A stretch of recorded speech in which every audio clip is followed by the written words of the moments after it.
The year is 1789.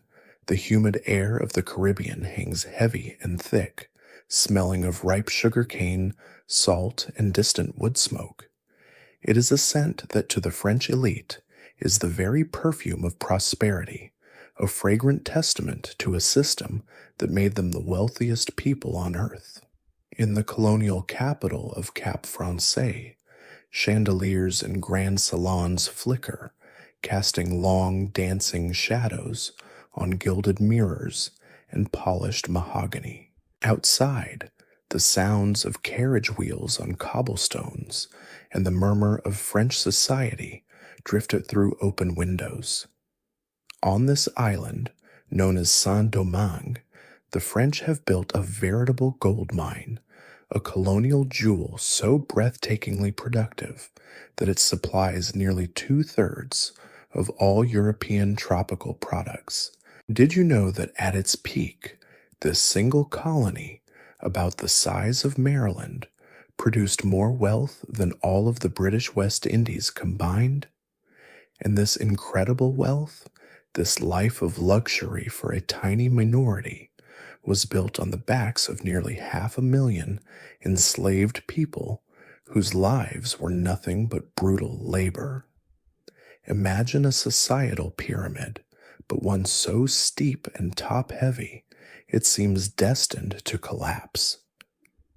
At the very peak, you had the Grands Blancs, the Great Whites. They were the wealthy plantation owners, the colonial administrators, and the powerful merchants.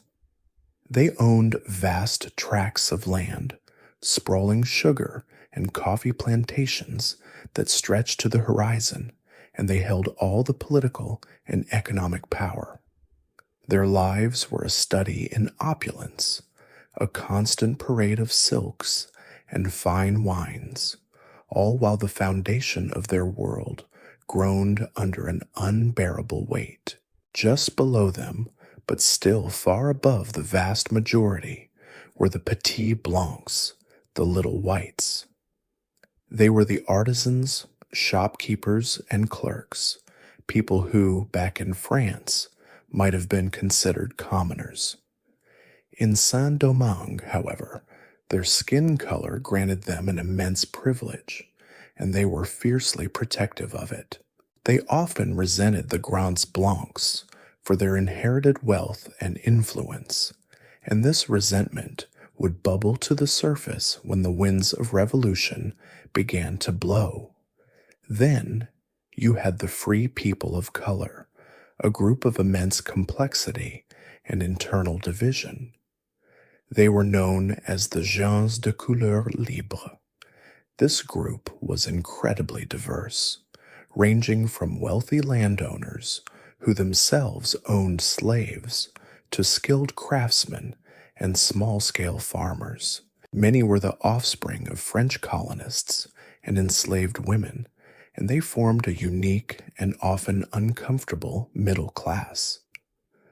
Some of these free people of color were quite educated, even traveling to France for their schooling, and they were often wealthier than many of the petits blancs.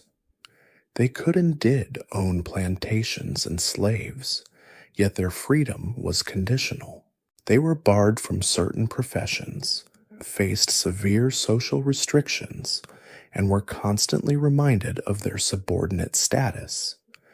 They wanted the same rights as the white colonists, and they would play a crucial and initially complicated role in the coming upheaval. Before you get comfortable, take a moment to like the video and subscribe, but only if you genuinely enjoy what I do here. It's a very weird and contradictory arrangement, isn't it? A group of people fighting for their own rights while simultaneously denying those same rights to others. It's like demanding a seat at the cool kids' table while simultaneously keeping the lunch lady from sitting down. You can find their stories, if you look closely, woven into the fabric of the revolution, sometimes as allies, sometimes as opponents. And then, at the very bottom, forming the overwhelming majority of the population, were the enslaved people. They were a diverse group, hailing from various West African nations, and they made up a staggering 90% of the colony's population. Their lives were a constant struggle for survival against unimaginable cruelty. On the sugar plantations, the work was notoriously brutal and relentless, and life expectancy was terrifyingly short. The constant demand for labor meant that the enslaved population could not even sustain itself through reproduction, and so new Africans had to be continually imported in a seemingly endless human torrent. Historians still argue whether the brutality in Saint-Domingue was uniquely severe, but there is no debate that the conditions were among the worst in the Western Hemisphere.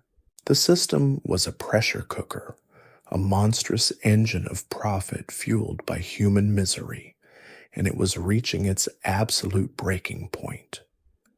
The different social groups lived in a state of simmering tension, each with their own grievances and aspirations, and each unknowingly standing on the very edge of a historical volcano. And when the eruption came, it would not just shake the island, it would send shockwaves across the entire world. While the Grands Blancs and Petits Blancs bickered over their place in the rigid social pecking order, and the gens de couleur libre struggled for rights, a far more profound and desperate reality was unfolding in the cane fields and coffee plantations. The vast majority of the island's inhabitants lived lives defined by relentless, backbreaking labor and unimaginable suffering. For the enslaved population of Saint-Domingue, the system was a machine designed to extract every ounce of labor until their bodies gave out.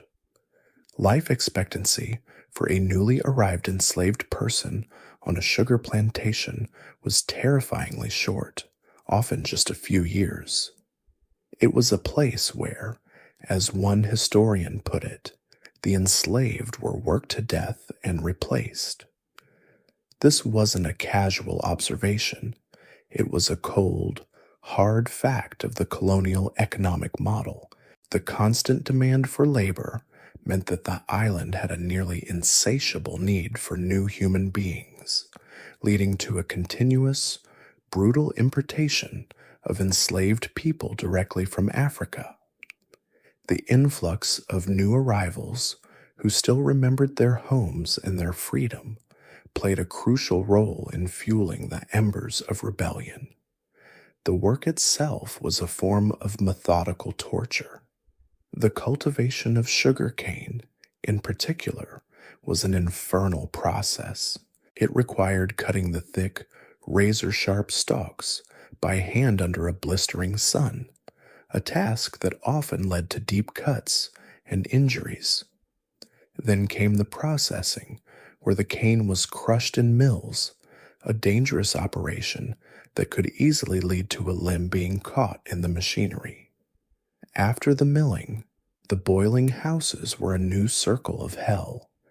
Enslaved people worked in sweltering, smoke-filled rooms, stirring vats of scalding hot sugar, risking horrific burns with every movement. The sounds of the plantation were a symphony of misery. The constant rhythm of the hoes and machetes, the hum of the mills, and the ever-present crack of the whip. It was a place where the human body was treated as nothing more than a disposable tool. Beyond the physical hardship, the psychological toll was equally devastating. Families were routinely separated, and any sense of cultural continuity was under constant attack. Yet, despite the efforts to dehumanize them, the enslaved people of Saint-Domingue retained a strong sense of identity and community. Many of the newly arrived Africans clung to their traditions, their languages, and their spiritual beliefs.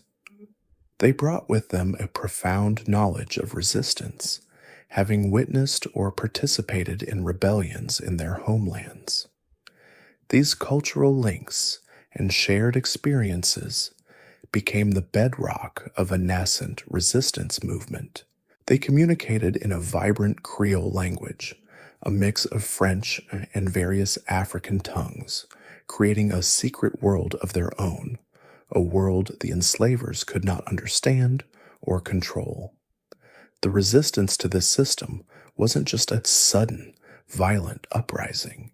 It was a constant simmering presence.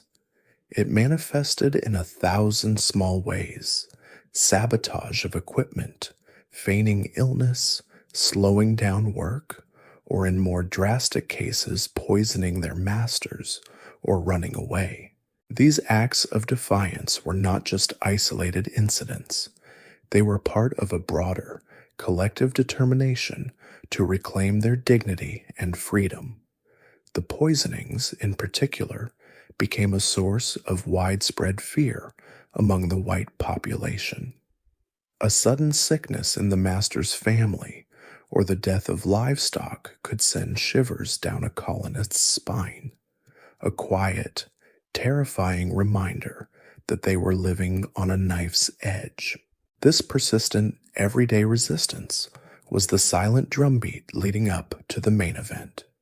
It created a culture of defiance, a shared understanding that the current state of affairs was not natural or permanent.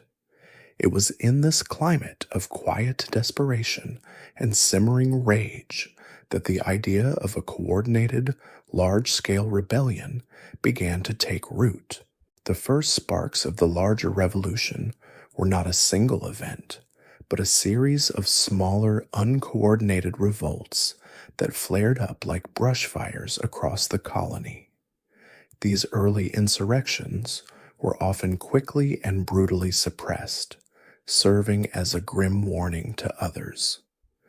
But they also served as a crucial learning experience for the enslaved. Each failed uprising taught them valuable lessons about organization, communication, and the weaknesses of their oppressors. The stage was being set, not just by the grand political pronouncements coming from France, but by the quiet acts of rebellion in the fields and the desperate struggle for survival in the slave quarters. It was a history of pain and resistance being written, one small act at a time. The world was about to find out just how loud that history could roar. Out of the relentless toil and brutal oppression, a quiet but powerful form of resistance had been taking root for decades, high in the remote forested mountains of Saint-Domingue. It was here, in the inaccessible interior of the island, that the Maroon communities thrived. These were settlements of escaped slaves, known as Maroons, who had fled the plantations and forged new lives for themselves in the wilderness. The term Maroon itself comes from the Spanish word cimarron, meaning wild or untamed, a fitting description for a people who had successfully reclaimed their freedom and built their own societies outside the control of the colonial system. These communities were not just a refuge. They were a living testament to the human spirit's refusal to be broken.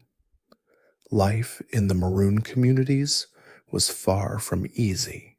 The terrain was rugged and unforgiving, and they lived in constant fear of being discovered by colonial patrols. They had to be self-sufficient, relying on their knowledge of the land to hunt, gather, and cultivate small plots of food. They built their settlements in hidden valleys and on steep hillsides, using the natural landscape as their defense. Yet despite the hardship and constant threat, these communities flourished. They developed their own governance structures, often based on the traditions of their West African homelands. They preserved and adapted their cultures, languages, and spiritual practices, creating a vibrant Creole culture that was uniquely their own. This cultural preservation was a powerful act of defiance in itself, a way of holding on to their identity in the face of a system designed to strip it away. The Maroons served several crucial roles in the lead up to the full-scale revolution. First, they were a constant drain on the colonial economy. The loss of a single enslaved person was a financial blow to a plantation owner, but the sustained flight of dozens or even hundreds of people to the mountains was a serious economic problem. The colonists were forced to spend money and resources on patrols and expeditions to hunt down the escapees, a costly and often fruitless endeavor. Second, and perhaps more importantly, the Maroons were a constant symbol of hope and resistance for those still in bondage. The stories of their courage and their free, independent lives filtered down from the mountains to the plantations, whispered from person to person. They proved that escape was possible, that freedom was not just an abstract concept, but a tangible reality, and that a life outside the plantation system was achievable. One of the most famous Maroon leaders was François Mackandal. A charismatic and influential figure, Mackandal was a Hungan, a voodoo priest who had immense influence among the enslaved population in the north of the colony. He organized a vast network of Maroons and plantation slaves, using poison as his primary weapon against the white planters and their livestock. He was, in a sense, a master of psychological warfare, using the fear of the unknown and the power of his spiritual authority to spread terror among the colonists. Historians still argue whether his acts were purely political or also deeply spiritual, but his impact is undeniable. Mackandal was eventually captured and publicly burned at the stake in 1758. The colonial authorities hoped his brutal execution would serve as a final, terrifying deterrent. But instead, his death became a martyrdom. His memory lived on as a symbol of resistance, and many enslaved people believed he had escaped his fate by transforming into a mosquito, a powerful and symbolic image of how their fight for freedom would be impossible to stamp out. The legacy of the Maroons was profound. They maintained a parallel society, a sort of underground railroad of freedom that provided not only physical escape, but also a psychological space of defiance. They were the training ground for future leaders, the guardians of African traditions, and the living embodiment of the spirit of rebellion. The network of communication and trust they had built, stretching from the remote mountains to the bustling plains, would prove to be invaluable when the time came for a coordinated uprising. These communities were the quiet but powerful heart of the resistance, patiently waiting for the right moment to join their force with the rising tide of discontent. Their very existence was an open wound in the side of the colonial system, a constant reminder that no matter how many chains were forged, the desire for liberty could never be completely shackled. While the enslaved people of Saint-Domingue were quietly building their networks of resistance in the mountains and plantations, a storm was brewing on the other side of the Atlantic. The year 1789 wasn't just a pivotal moment in the Caribbean. It was the year the French Revolution began. In Paris, the Bastille fell, the king's power was challenged, and the radical new ideas of liberty, equality, and fraternity were proclaimed as the foundation of a new French Republic. These revolutionary ideals, though born of European intellectual movements, were about to become a powerful and deeply ironic catalyst for change in a place where liberty was an abstract concept and equality was a cruel joke. The news of the revolution in France traveled slowly across the ocean, but when it arrived, it landed with the force of a thunderclap. For the various factions in Saint-Domingue, the revolution meant very different things. For the Grands Blancs, the wealthy plantation owners, the revolution offered an opportunity to gain more autonomy from France. They saw the chaos in the mother country as a chance to control their own destiny, perhaps even to declare independence, but only on their own terms. They had no intention of extending the rights of man to anyone beyond themselves. For the petits blancs, the less wealthy white colonists, the revolution was a chance to finally assert their own power. They demanded political rights and a share of the colonial assembly, and they were vehemently opposed to any reforms that might elevate the status of the free people of color. They wanted to tear down the old aristocracy, but only to put themselves in its place. The most profound impact, however, was on the free people of color. They saw the revolutionary decrees coming from Paris as a potential lifeline. If the new French government was truly committed to the principles of equality, then surely that equality must extend to them as well.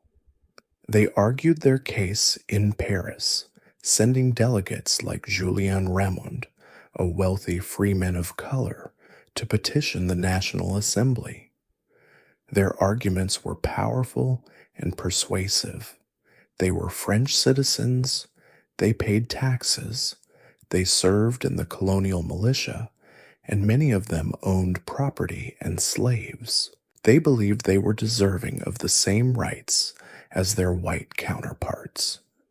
In 1791, their lobbying efforts paid off, and the National Assembly in France granted full citizenship to free men of color who met certain property requirements. It was a partial victory, but it was a victory nonetheless. But the white colonists in Saint-Domingue were having none of it. They were outraged by the French decree, seeing it as an unacceptable attack on their social order and racial hierarchy. They refused to implement the law and in some cases reacted with violent resistance. The tensions between the different factions of the white population and the free people of color boiled over into a series of small, violent clashes. The free people of color, who had been struggling for their rights through legal means, now began to organize militarily. They were no longer just petitioning for change. They were now prepared to fight for it. The enslaved population watched all of this with a wary and calculating eye. They were still at the bottom of the pyramid, and they understood that these battles between the other groups were not about their freedom. They were listening, however. The rhetoric of liberty and equality was now in the air, a whisper that traveled from the ports to the plantations. They saw the colonial power structure unraveling, and they understood that the infighting among their oppressors was an opportunity. The fact that the white colonists were fighting the free people of color, and that both groups were now at odds with a distant French government, created a power vacuum that they could exploit. It was a very strange situation, with everyone wanting to be equal, but only to the people directly above them, and no one, save the truly radical, wanting to be equal with those at the bottom. It was a complex, multi-layered conflict, a sort of hierarchical domino game where each falling piece would ultimately trigger the next, leading inexorably toward a full-scale conflagration. The stage was now set for the final, violent act, and the whispers of revolution were about to become a roar. The stage was set, the tensions were at a boiling point, and the various factions were already engaged in smaller skirmishes across the island. The white colonists were fighting with the free people of color, and both groups were at odds with the French government. But the true, devastating storm was yet to come. The smaller uprisings that had been simmering for years were about to coalesce into a single, massive conflagration that would change the course of history forever. The air in Saint-Domingue was thick with anticipation, the quiet hum of a society on the verge of collapse. It was a pressure cooker, and all it needed was a spark. The free people of color, having been denied their rights by the local white authorities, began to organize more forcefully. One of their most prominent leaders was Vincent Ogé, a wealthy free man of color who had been educated in Paris and had lobbied for the rights of his class. In late 1790, he returned to Saint-Domingue, confident that the new French law would be implemented. When the local authorities refused, Ogé and his fellow leader, Jean-Baptiste Chavannes, led an armed revolt. Their fight, however, was not for the freedom of the enslaved. Their demands were strictly for the political rights of free men of color. This distinction is crucial to understanding the complex, early stages of the revolution. They were not seeking to dismantle the system of slavery, but to be included in it as equals to the white colonists. They wanted a seat at the table, not to blow up the whole kitchen. Ogé's rebellion was short-lived and brutally suppressed. The colonial authorities, with the help of the petits blancs, quickly defeated his forces. Ogé and Chavannes were captured, and in a chilling display of colonial cruelty, they were publicly broken on the wheel, their bodies mutilated as a warning to anyone who dared to challenge the racial order. This act of extreme violence, however, had the opposite effect. It horrified even some of the more moderate white colonists and served as a powerful symbol of the white authorities' unyielding commitment to their racial hierarchy. It also showed the free people of color that there would be no compromise. They would have to fight for every inch of progress. Meanwhile, in the northern province of the colony, the enslaved population was watching all of this unfold with a grim calculation. They saw the infighting among their oppressors, the weakness of the colonial authority, and the brutal repression of Ogé's revolt. The death of Ogé and Chavannes was a turning point. It was a sign that the white colonists would stop at nothing to maintain their power, and it effectively destroyed any hope that the free people of color would be successful on their own. This created a new opportunity for the enslaved. A window had opened. The leaders of the Maroon communities and the trusted drivers on the plantations began to coordinate in secret, meeting in the cover of night, using a network of whispers and subtle signals to plan their move. The quiet desperation of the past was now giving way to a more determined, organized fury. They recognized that the time for individual acts of defiance was over. The time for a collective, all-or-nothing assault had arrived. And so, in the summer of 1791, on the eve of the main rebellion, the whispers began to grow louder. The plantation owners, caught up in their own squabbles, were oblivious to the storm gathering just beyond their manicured lawns. They continued to hold their lavish balls and conduct their business as usual, completely blind to the fact that the very foundation of their world was about to be ripped apart. The small, scattered fires of revolt were now being fanned by a common purpose and a shared understanding that if they did not act now, their moment might be lost forever. The stage was set for an event that would not just be a revolution, but a fundamental reordering of society, a total and complete inversion of the established racial and economic order. The world was about to witness a truly unprecedented and terrifying shift in power. The whispers in the shadows were about to become a roar. The final preparations for the main rebellion were taking place in the hot, humid night, away from the prying eyes of the colonial masters. On the evening of August the 14th, 1791, a clandestine meeting of enslaved leaders and their followers took place at a site called Bois Caïman, a wooded area near the colonial capital of Cap Français. This event, shrouded in both history and legend, is widely considered the formal start of the Haitian Revolution. It wasn't just a political gathering, it was a deeply spiritual and symbolic ceremony that would bind the rebels together in a shared cause.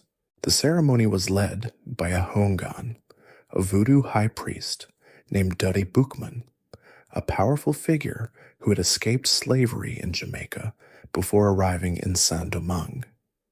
Alongside him was a mambo, a voodoo high priestess named Cécile Fatimon.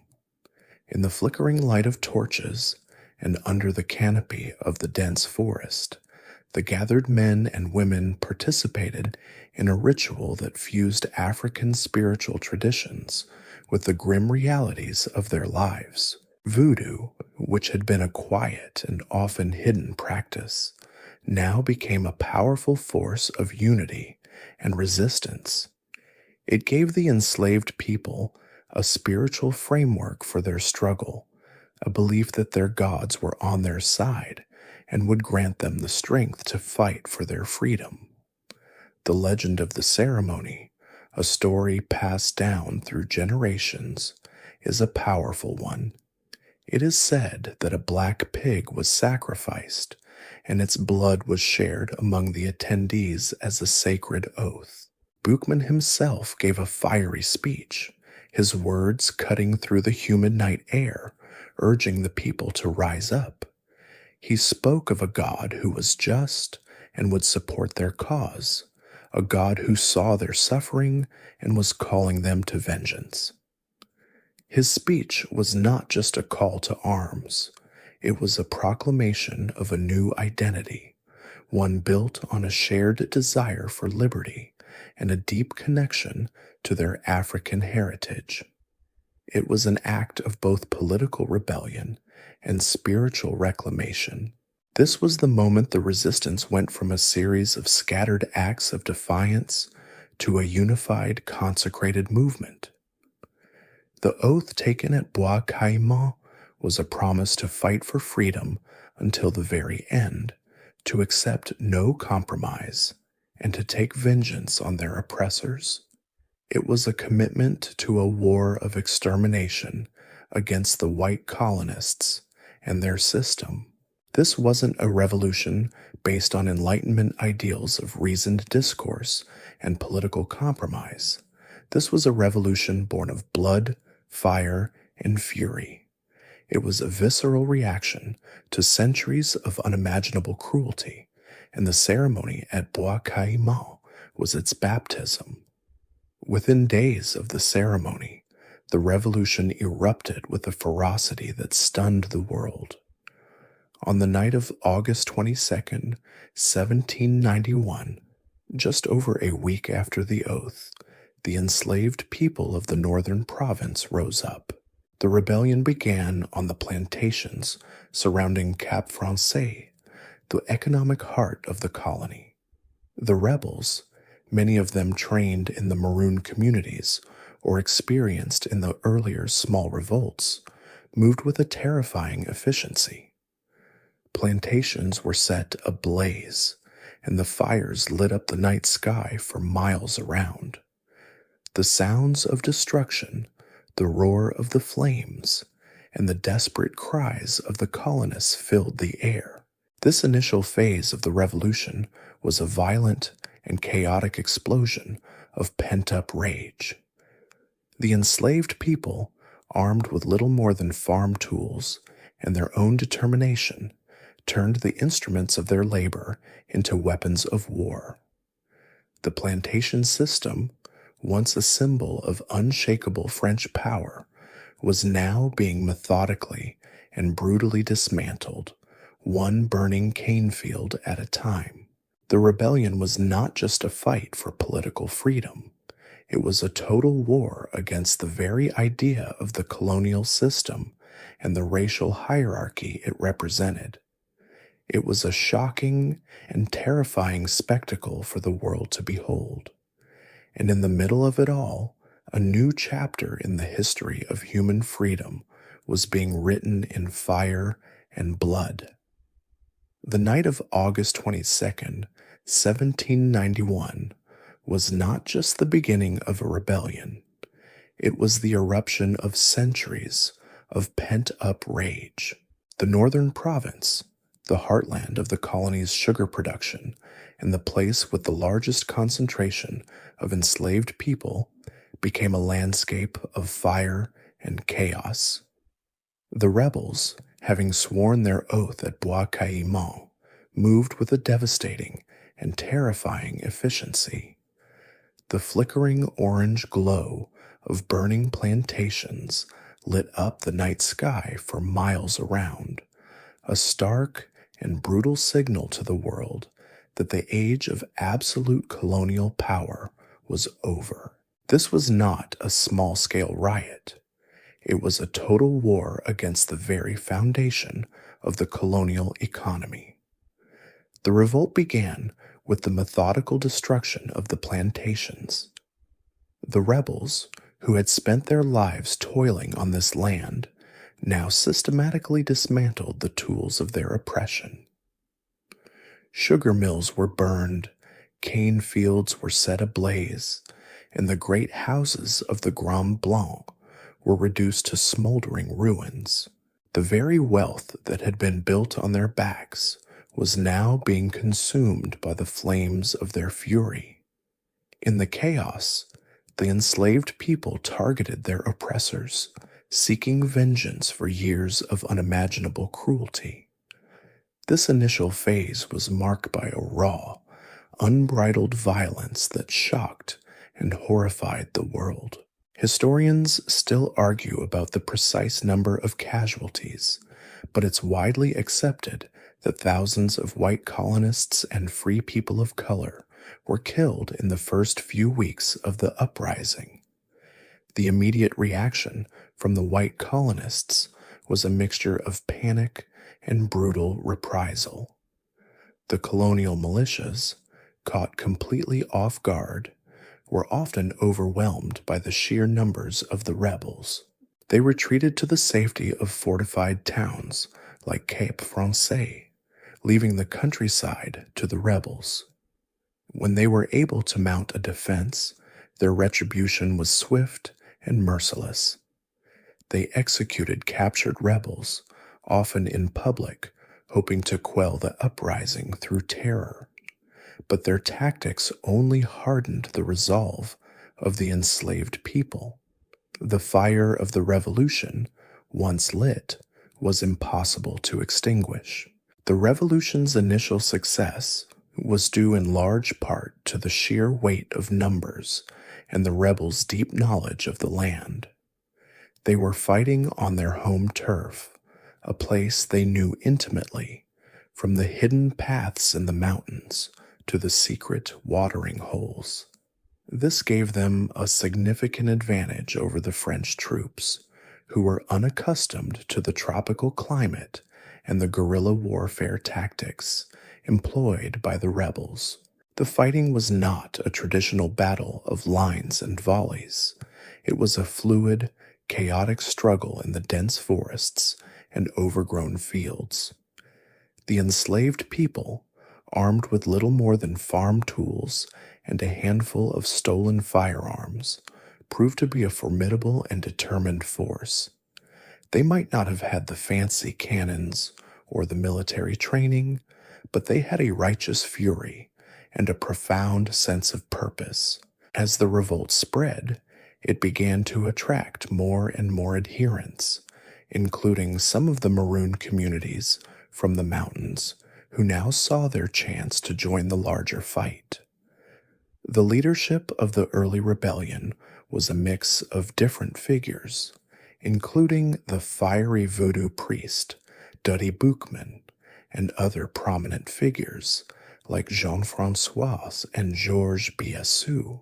These men, often with some prior military experience or leadership roles on plantations, became the first generals of the Revolutionary Army. Their control, however, was loose and decentralized in the early days. The revolution was a chaotic, bottom-up movement, with different groups of rebels operating independently, but with a shared goal of freedom. The chaos and violence of the Northern Uprising sent shockwaves across the Atlantic. In France, the National Assembly, caught up in its own revolution, was now faced with an impossible dilemma. Should they side with the white colonists and suppress the rebellion, thereby betraying their own ideals of liberty and equality? Or should they embrace the revolution and risk losing their most profitable colony? This internal debate would paralyze the French government and give the rebels the time and space they needed to consolidate their gains. The flames of Saint-Domingue were not just burning a single colony, they were setting fire to the very principles of the French Revolution itself. The world was watching, horrified and in awe, as the supposedly impossible was happening before their very eyes. The human cost was immense, but the price of freedom, it seemed, was being paid in full. With the northern province ablaze, and the French colonial authorities scrambling to contain the chaos, a new class of leaders was emerging from the ranks of the rebels. These weren't just the charismatic firebrands of the initial uprising, but individuals with a more strategic, long-term vision. Among the earliest and most prominent were Jean-François and Georges Biassou. These two men, both formerly enslaved, quickly rose to positions of command in the tumultuous weeks that followed the Bois Caïman ceremony. They were the first to organize the scattered bands of rebels into something resembling an army, albeit a very loose and decentralized one. Jean-François, a former slave driver, possessed a degree of military discipline that set him apart. He was known for his commanding presence and his efforts to bring some order to the chaotic rebellion. He tried to instill a sense of hierarchy and control, recognizing that a unified force would be far more effective than a collection of angry mobs. Biassou, on the other hand, was a more flamboyant and charismatic figure. He was known for his theatrical style and his deep connection to the spiritual traditions of voodoo, which gave him a powerful hold over his followers. Together, they represented the two key pillars of the early revolution: a push for military organization and a spiritual foundation that gave the rebellion its immense power and popular support. They were, in a way, a founding duo, trying to turn a fiery uprising into a sustainable war. The goals of these early leaders were not always aligned. Initially, their demands were not for the complete abolition of slavery or for full independence.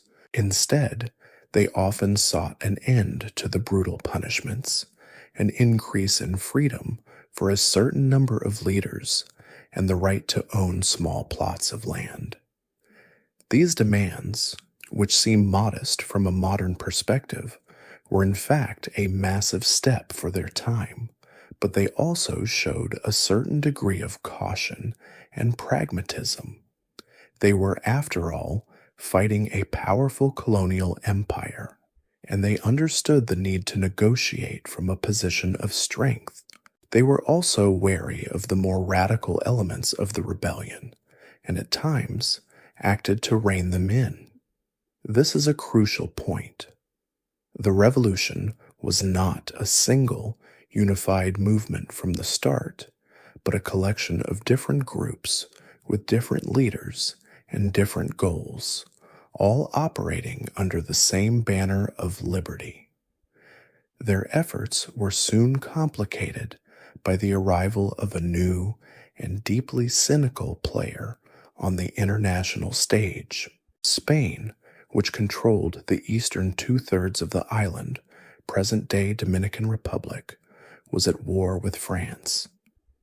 Seeing an opportunity to destabilize its rival and perhaps even seize control of the valuable French colony, the Spanish authorities began to secretly provide weapons, food, and military supplies to the enslaved rebels. They saw the rebels not as freedom fighters, but as a convenient tool to use against the French. This Spanish intervention gave Jean-François and Biassou a massive tactical advantage. They now had access to a steady supply of arms and ammunition, which allowed them to escalate their military operations and put more pressure on the beleaguered French forces. This alliance with the Spanish, however, came at a price. The Spanish crown had no interest in seeing the enslaved people of Saint-Domingue win their freedom. They were fighting for their own strategic goals, and they saw the rebellion as a means to an end. This created a complex and dangerous situation for the rebel leaders. They were receiving crucial support from a power that was fundamentally opposed to their ultimate goal. It's a classic case of the enemy of my enemy is my friend. But in this case, the friend was very much a fair weather one. This alliance would set the stage for a period of complex and shifting loyalties as the different factions navigated a murky political landscape where nothing was as it seemed. And in the midst of this all, a new and even more influential figure was about to rise, someone who would soon overshadow all the others. As the early leaders of the rebellion, Jean-François and Georges Biassou, were navigating the treacherous waters of their alliance with Spain, a figure who had been quietly working in the background was about to step into the spotlight. His name was Toussaint Louverture, and he would become the most pivotal and legendary figure of the entire revolution. At the time of the uprising, Toussaint was a free man and a skilled plantation manager who was in his late 40s. He was not on the front lines in the very beginning, but he had a deep understanding of the plantation system and a strategic mind that far surpassed those around him. Toussaint initially joined the rebellion as a physician and a minor officer under the command of Biassou. He was not a natural-born military leader in the traditional sense. His strength lay in his intellect, his discipline, and his keen ability to see the bigger picture.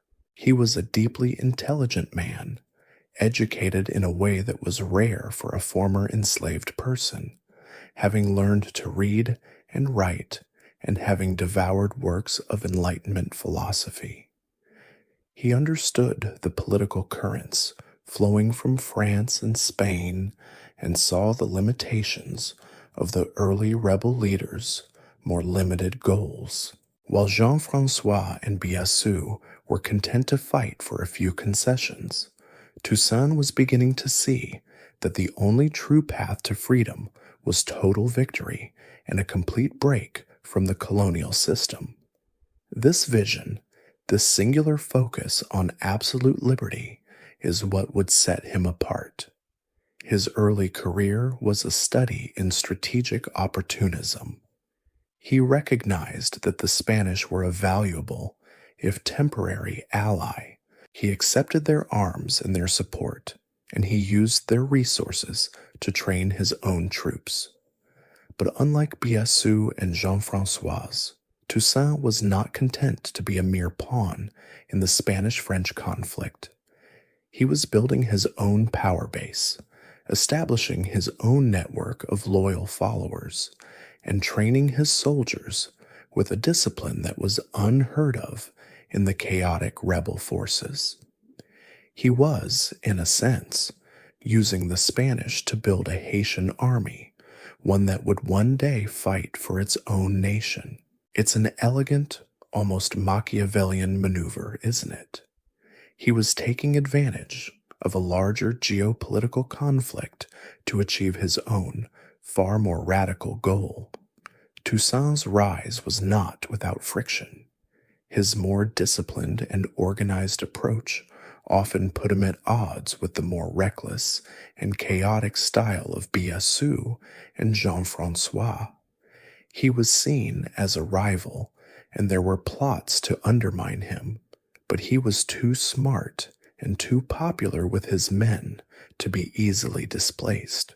His reputation for fairness and his strategic successes on the battlefield began to win him the loyalty of both soldiers and the civilian population. He was a man of action, but his actions were always guided by a clear, long-term strategy. He was building something more than a rebellion. He was building a state in waiting. A key turning point came in 1793 when the French government, in a desperate attempt to regain control of the colony, made a revolutionary decision. They appointed a new commissioner, Félix Sonthonax, who in a radical move offered freedom to any enslaved person who would fight for the French Republic against the Spanish and the English. This was not a full abolition, but it was a crack in the door, a concession to the revolutionaries that would have immense consequences. Toussaint, ever the pragmatist, saw this as an opportunity. He was now faced with a choice: remain loyal to the Spanish, who had no intention of abolishing slavery, or switch to the French side, which had just offered a path to freedom. This was the moment that would define his legacy and change the course of the revolution forever. He would soon become Toussaint Louverture, a name that meant the opening, a testament to his ability to find a way through any obstacle. The year to 1793 was a turning point for Toussaint and the entire Haitian Revolution. The French government, in a moment of desperation, had dispatched its commissioners, most notably Félix Sonthonax, to Saint-Domingue with a mandate to restore order.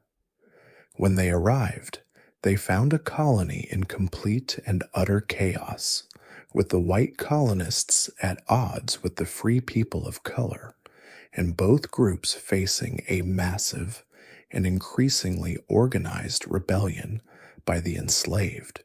Sonthonax, a radical Republican, quickly realized that the only way to save the colony from complete collapse was to appeal directly to the massive enslaved population.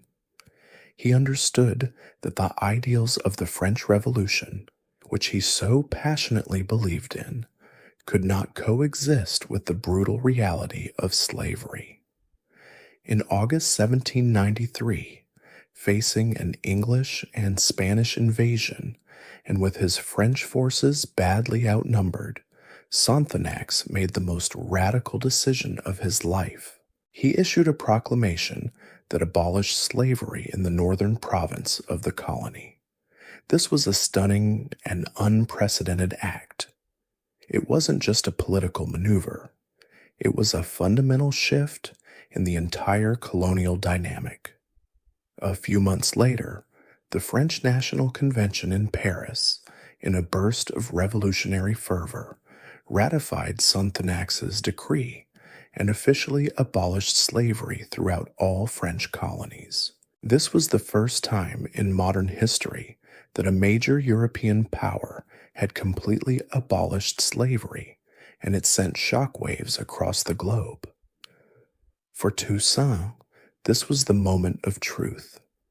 He had been fighting for freedom, but he had been doing so in an alliance with the Spanish, a power that had no intention of ever freeing its own enslaved people. His loyalty was to the cause of freedom, not to a flag. The French had now officially embraced his cause. This put his Spanish allies in an awkward and untenable position. The Spanish had been promising the rebels their freedom in exchange for their service, but they were now faced with the reality of a French government that had done so officially and unconditionally. The Spanish promises were looking a little thin in comparison. Toussaint, ever the pragmatist and strategic thinker, made his decision. In May 1794, he made a pivotal and now legendary move. He switched his allegiance. He broke his ties with the Spanish and joined forces with the French Republic. This wasn't a betrayal in his mind. It was a natural progression. He was a black general fighting for the freedom of his people, and the French, in a rare moment of revolutionary sincerity, had offered him the one thing he was truly fighting for. Many of his troops followed him without question. Such was his loyalty and charisma. Jean-François and Biassou, however, chose to remain loyal to the Spanish, a decision that would ultimately lead to their decline. They had become too comfortable with the Spanish arrangement and too mistrustful of the French to see the strategic value of Toussaint's move. With the formidable military machine of Toussaint now on their side, the French forces, led by Sonthonax, began to turn the tide of the war. Toussaint, now fighting under the banner of the French Republic, was given command of a significant number of troops and began to drive the Spanish out of the colony. He was not just a general, he was a liberator. His victories were swift and decisive. He used his superior knowledge of the local terrain and his disciplined troops to outmaneuver the Spanish forces. His name, Toussaint Louverture, which means the opening, was now more fitting than ever. He had found an opening in the complex political landscape, an opening that would lead to the liberation of his people. The move also had another, perhaps less obvious, benefit for Toussaint. By aligning himself with France, he was now no longer just a rebel leader. He was a general in the French army, a legitimate figure in the eyes of the world. This new status gave him a degree of authority and respect that he would use to consolidate his power and begin the long, difficult process of rebuilding a society from the ashes of revolution. The war was far from over, and new challenges lay ahead, but the course of the revolution was now fundamentally altered. The fight was no longer just about survival. It was now about building a nation. With his strategic shift to the French side, Toussaint Louverture was now a full-fledged general in the French army, and his new position gave him the power and legitimacy he needed to consolidate his control over the rebellion. While his former allies, Jean-François and Biassou, withered in their Spanish alliance, Toussaint's star was rising. This period was defined by his military brilliance and his cunning ability to play the different European powers against each other. He was no longer just a rebel leader. He was a master statesman and a military genius. He was building his own personal legend, and with it, the foundation of a new nation. Toussaint's first major military challenge was to drive out the Spanish forces, who were now technically his enemies. With his disciplined army, he launched a series of swift and decisive campaigns against the Spanish in the eastern part of the island. His troops were highly motivated, fighting for a freedom that had now been officially recognized by France, and they were led by a man they trusted implicitly. Toussaint's forces were a unique mix. They were formerly enslaved people who were now fighting in the name of the French Republic, a delicious bit of historical irony. They were a guerrilla force one day and a conventional army the next, adapting to the terrain and their opponent with a speed that the European armies simply couldn't match. Toussaint outmaneuvered the Spanish at every turn, using his knowledge of the landscape and his superior tactics to win a series of key battles. By 1795, the Spanish were in full retreat, and in a treaty signed back in Europe, they ceded their portion of the island to France. With the Spanish threat largely neutralized, Toussaint turned his attention to his next and far more formidable enemy, the British. The British, seeing the chaos in Saint-Domingue and the immense wealth it generated, decided to invade the island in 1793. They saw an opportunity to seize France's most profitable colony and at the same time crush a slave rebellion that they feared might inspire similar uprisings in their own Caribbean colonies like Jamaica.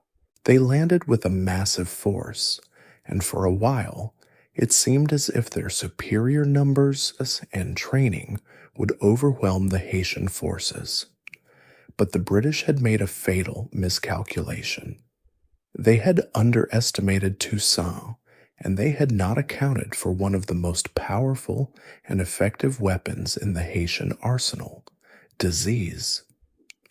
The British soldiers, fresh from Europe, had no immunity to the tropical diseases of the Caribbean. Yellow fever and malaria, which were constant threats on the island, began to decimate their ranks. These tiny, silent enemies were far more effective than any musket or cannon. Toussaint, meanwhile, used guerrilla warfare to his advantage. He avoided large-scale open-field battles, instead using hit-and-run tactics to wear down the British forces. He let the climate and the diseases do most of the work for him. It was a classic case of fighting smarter, not harder. Historians still argue about the precise number of British casualties, but it's widely believed that tens of thousands of British soldiers died from disease during their failed campaign. The British were spending millions of pounds and thousands of lives trying to conquer an island where their own soldiers were dying faster than they could be replaced. It was a logistical nightmare for them. This period of the Revolution saw Toussaint at the peak of his strategic powers. He had driven out the Spanish and was methodically defeating the British, all while maintaining a delicate but ultimately successful alliance with the French. He was now the de facto ruler of the entire colony, and his name was known and feared throughout the Western world. He had transformed a chaotic, violent uprising into a disciplined, effective war machine. And his most remarkable achievement was that he was not only a military leader, but a political one. He began to establish a system of governance, a set of laws, and a vision for a new post-slavery society. The revolution had found its leader, and its future was beginning to take shape. With the Spanish in retreat and the British in a state of slow-motion collapse, Toussaint was now the undisputed master of Saint-Domingue. His attention shifted from a war for survival to the monumental task of nation building. The colony was in ruins, its economy in tatters, and its social fabric completely shredded. He had to create a new society from the ashes of the old, a society that could function without the brutal engine of slavery. This was his next great challenge, and it was perhaps even more difficult than winning the war. He now had to build a new world, brick by brick. Toussaint's vision for this new society was pragmatic and at times controversial.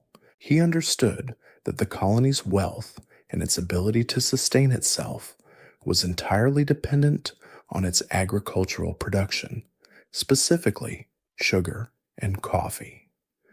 To get the economy running again, he enacted a system that required former enslaved people to return to the plantations and work the land.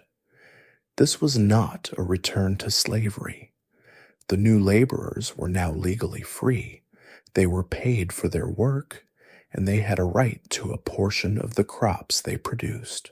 But it was a system of forced labor, and it was deeply unpopular with many of the newly freed people who had longed for a life as independent small farmers.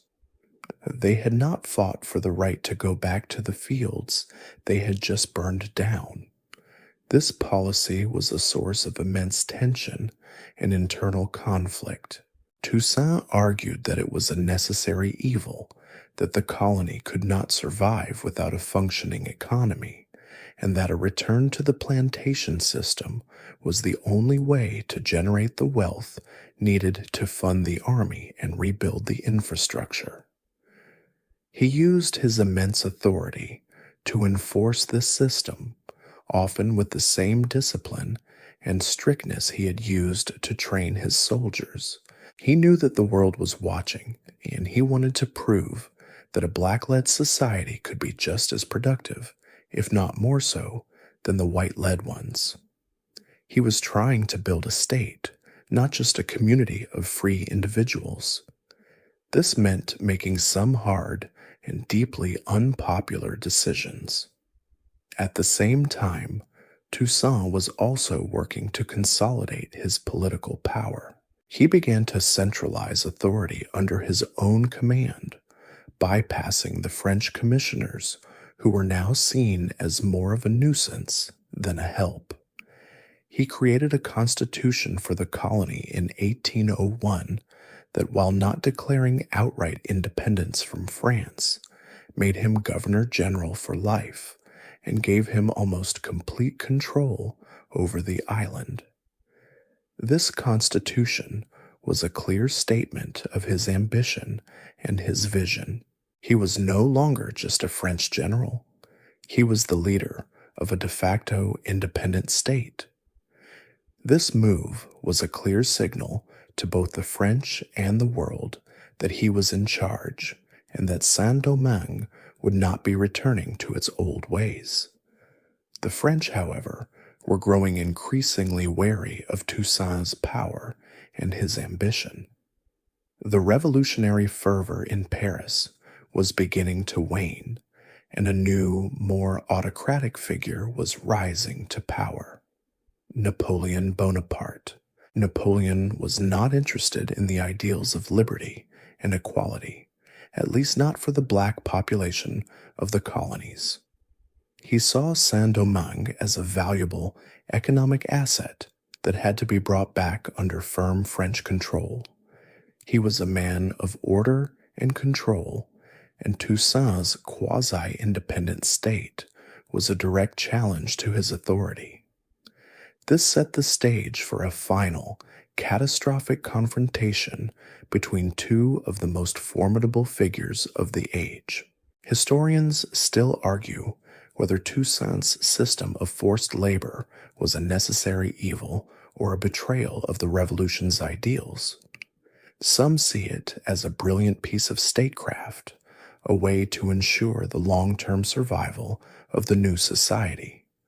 Others see it as a step back towards the very system they had fought so hard to escape.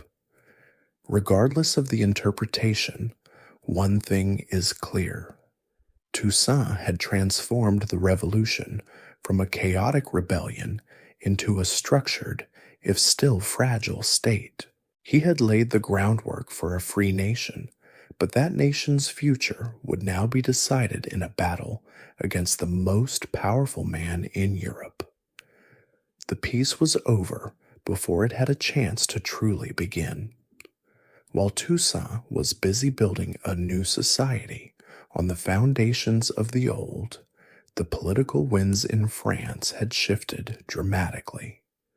The idealistic revolutionary government that had abolished slavery was now a thing of the past.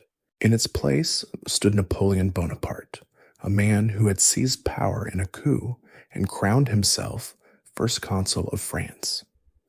Napoleon was a pragmatist and an autocrat and a man who saw the world in terms of power and profit. He had no time for the abstract ideals of liberty and equality, especially when they threatened to interfere with his grand imperial ambitions. To Napoleon, Saint-Domingue was not a beacon of freedom, but a lost jewel in the French imperial crown. The colony had once been the engine of French wealth, and he was determined to restore it to its former glory. He was also a firm believer in the racial hierarchy of the time, and he saw the idea of a black-led state as a dangerous and unacceptable precedent. He feared that the success of the Haitian Revolution would inspire similar uprisings in other European colonies throughout the Caribbean and the Americas. He saw Toussaint not as a partner, but as a direct challenge to his authority and the very idea of a world dominated by white European powers. He decided that the only way to regain control and restore the old order was to launch a massive military expedition to Saint-Domingue. He planned to reestablish the plantation economy, and most disturbingly, to reimpose slavery.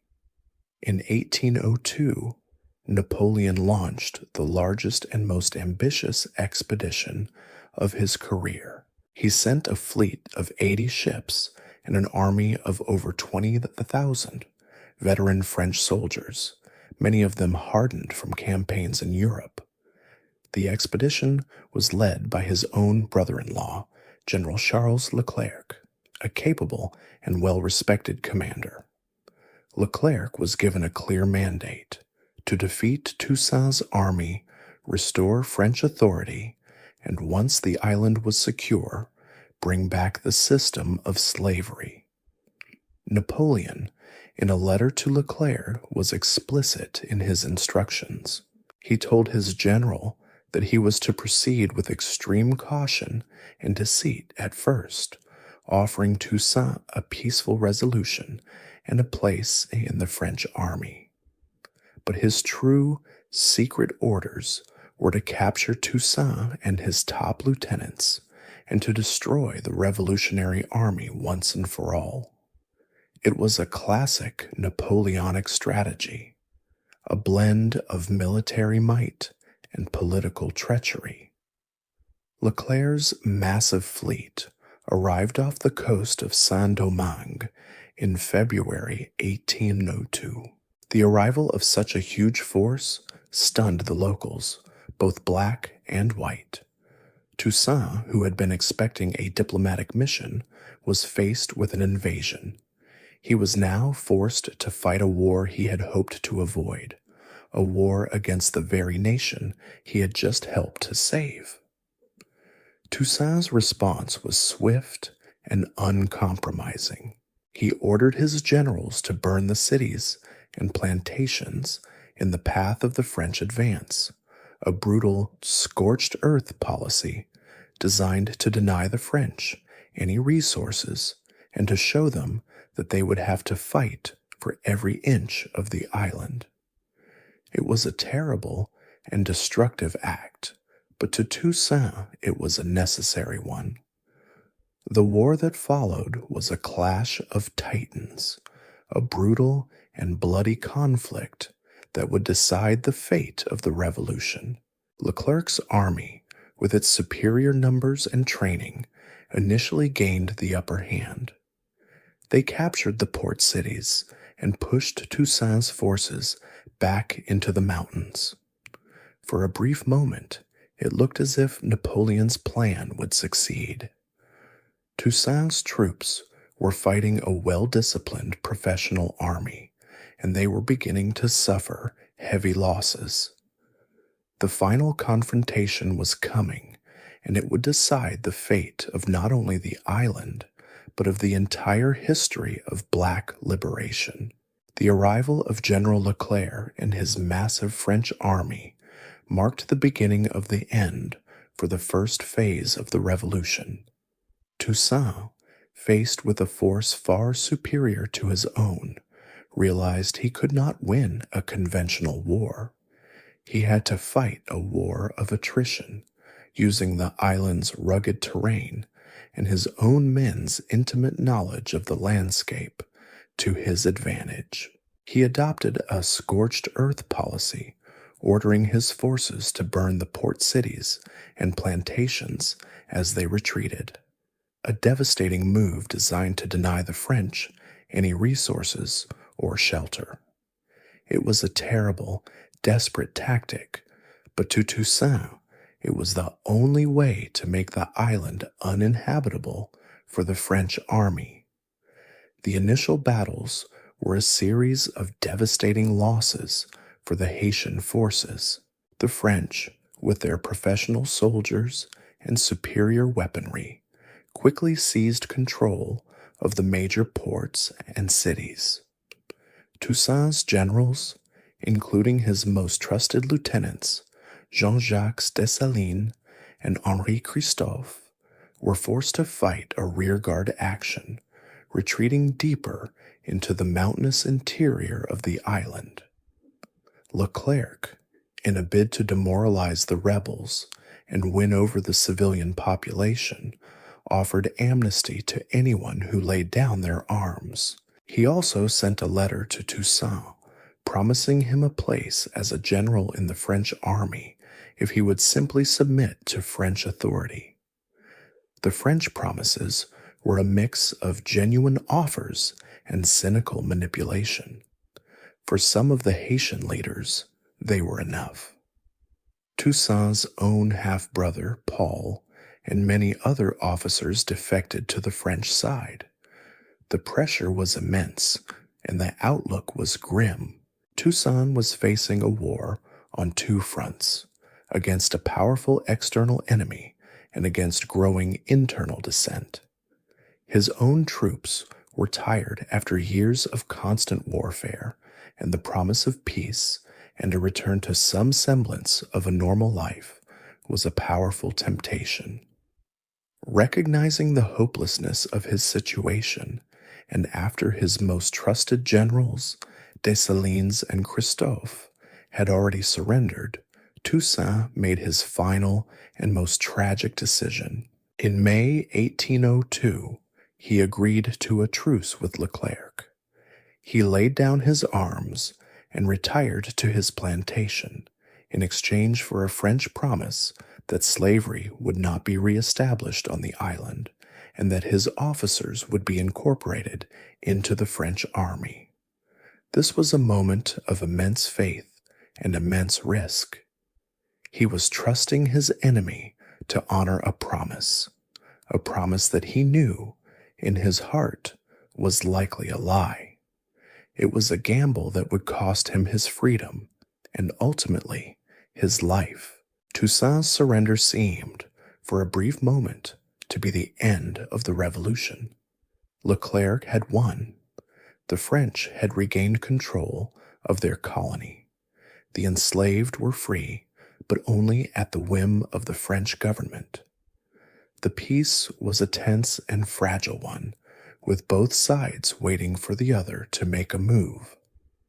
For a few months, Toussaint lived a quiet life on his plantation, but he was under constant surveillance. Leclerc, under pressure from Napoleon to completely eliminate the revolutionary leadership, knew he could not allow Toussaint to remain free. On June 7th, 1802, at Leclerc's order, French soldiers arrived at Toussaint's plantation under the pretense of a meeting. They arrested him and his family and, without a trial, shipped them to France. Toussaint was imprisoned in Fort de Joux, a cold, miserable fortress in the Jura Mountains. He was subjected to a harsh and cruel imprisonment, slowly wasting away in the cold. He died on April 7th, 1803, just a few months before the revolution he had so masterfully led would be reborn with even greater force. Toussaint's capture and death were a betrayal, but they also served a crucial purpose. They proved to the Haitian people that the French could not be trusted and that their promises of freedom were nothing but a cynical lie. Toussaint had been the heart and soul of the revolution, but his death would become its final unifying cause. The capture and deportation of Toussaint Louverture was a calculated gamble by General Leclerc. He believed that by removing the head of the snake, the body of the rebellion would wither and die. For a brief, terrifying moment, it seemed as if he might be right. Toussaint was gone, and many of his top generals had surrendered. The French, for the first time in years, had a semblance of control over the colony. But what Leclerc and Napoleon failed to understand was that the revolution had evolved. It was no longer about one man. It was about an idea that had been watered with the blood of thousands and could not be so easily stamped out. The betrayal of Toussaint was a critical, fatal error. The first act of betrayal came with the French reimposition of a system known as corvée, a form of forced labor on the plantations. While not slavery in name, it was a bitter and humiliating reminder of the old system.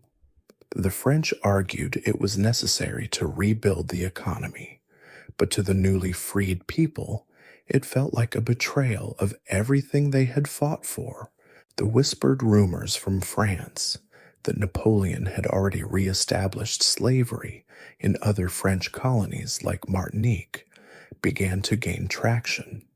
The trust that had been so fragile to begin with was now completely shattered. The French had broken their promise. This was the match that lit the fuse of the second and far more brutal phase of the revolution. The reimposition of slavery in Martinique and the whispers of a similar plan for Saint-Domingue turned the simmering resentment into a renewed and even more furious rebellion. The formerly enslaved people now had a clear and undeniable cause. The French had promised them freedom, and now they were trying to take it back. The French, in their arrogance, had reignited the fires of revolution, but this time the rebels were fighting not for a better life, but for their very right to exist as free people. They knew that if they lost this time, there would be no more second chances. The fight was no longer about land or rights. It was a desperate war for survival. This new phase of the revolution was marked by a complete and utter lack of mercy on both sides. The French, frustrated by the stubborn resistance and weakened by disease, began to resort to horrific and indiscriminate acts of cruelty. They used vicious dogs to hunt down rebels, and they executed captured Haitians in mass public killings. This brutality, far from intimidating the rebels, only hardened their resolve. For the Haitian people, it was clear that they were in a war of extermination. The French were not trying to defeat them in a traditional sense. They were trying to erase them. The cruelest betrayal, however, was still to come. The French, in a cynical and chilling move, began to openly speak of their plans to reestablish the brutal system of slavery. They planned to use the very men who had fought for them as a tool to subjugate the population. The former generals of Toussaint, who had surrendered to Leclerc and were now serving in the French army, were faced with a terrible choice.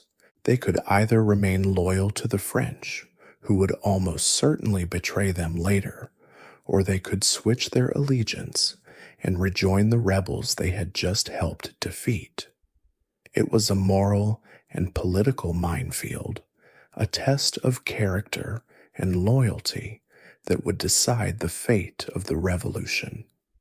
This was the moment when Jean-Jacques Dessalines, Toussaint's most ruthless and trusted lieutenant, re-emerged from the shadows.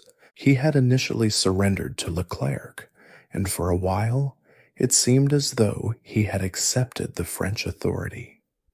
But the brutal French repression and the growing evidence of their plans to reimpose slavery had a profound effect on him. Dessalines, a man of immense courage and a deep, visceral hatred for the French, would now become the new leader of the revolution. He would prove to be a far more brutal and ultimately more effective commander than Toussaint.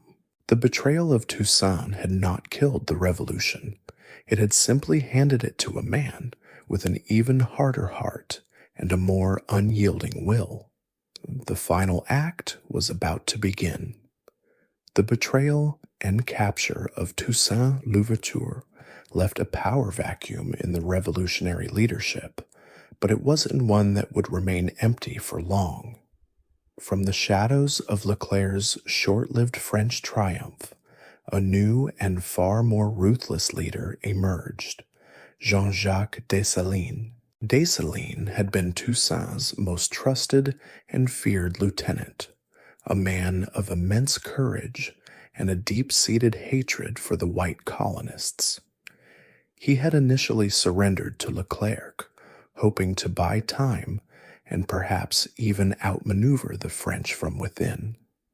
But the French plan to re-establish slavery, which became increasingly clear with every passing day, proved to be the final straw.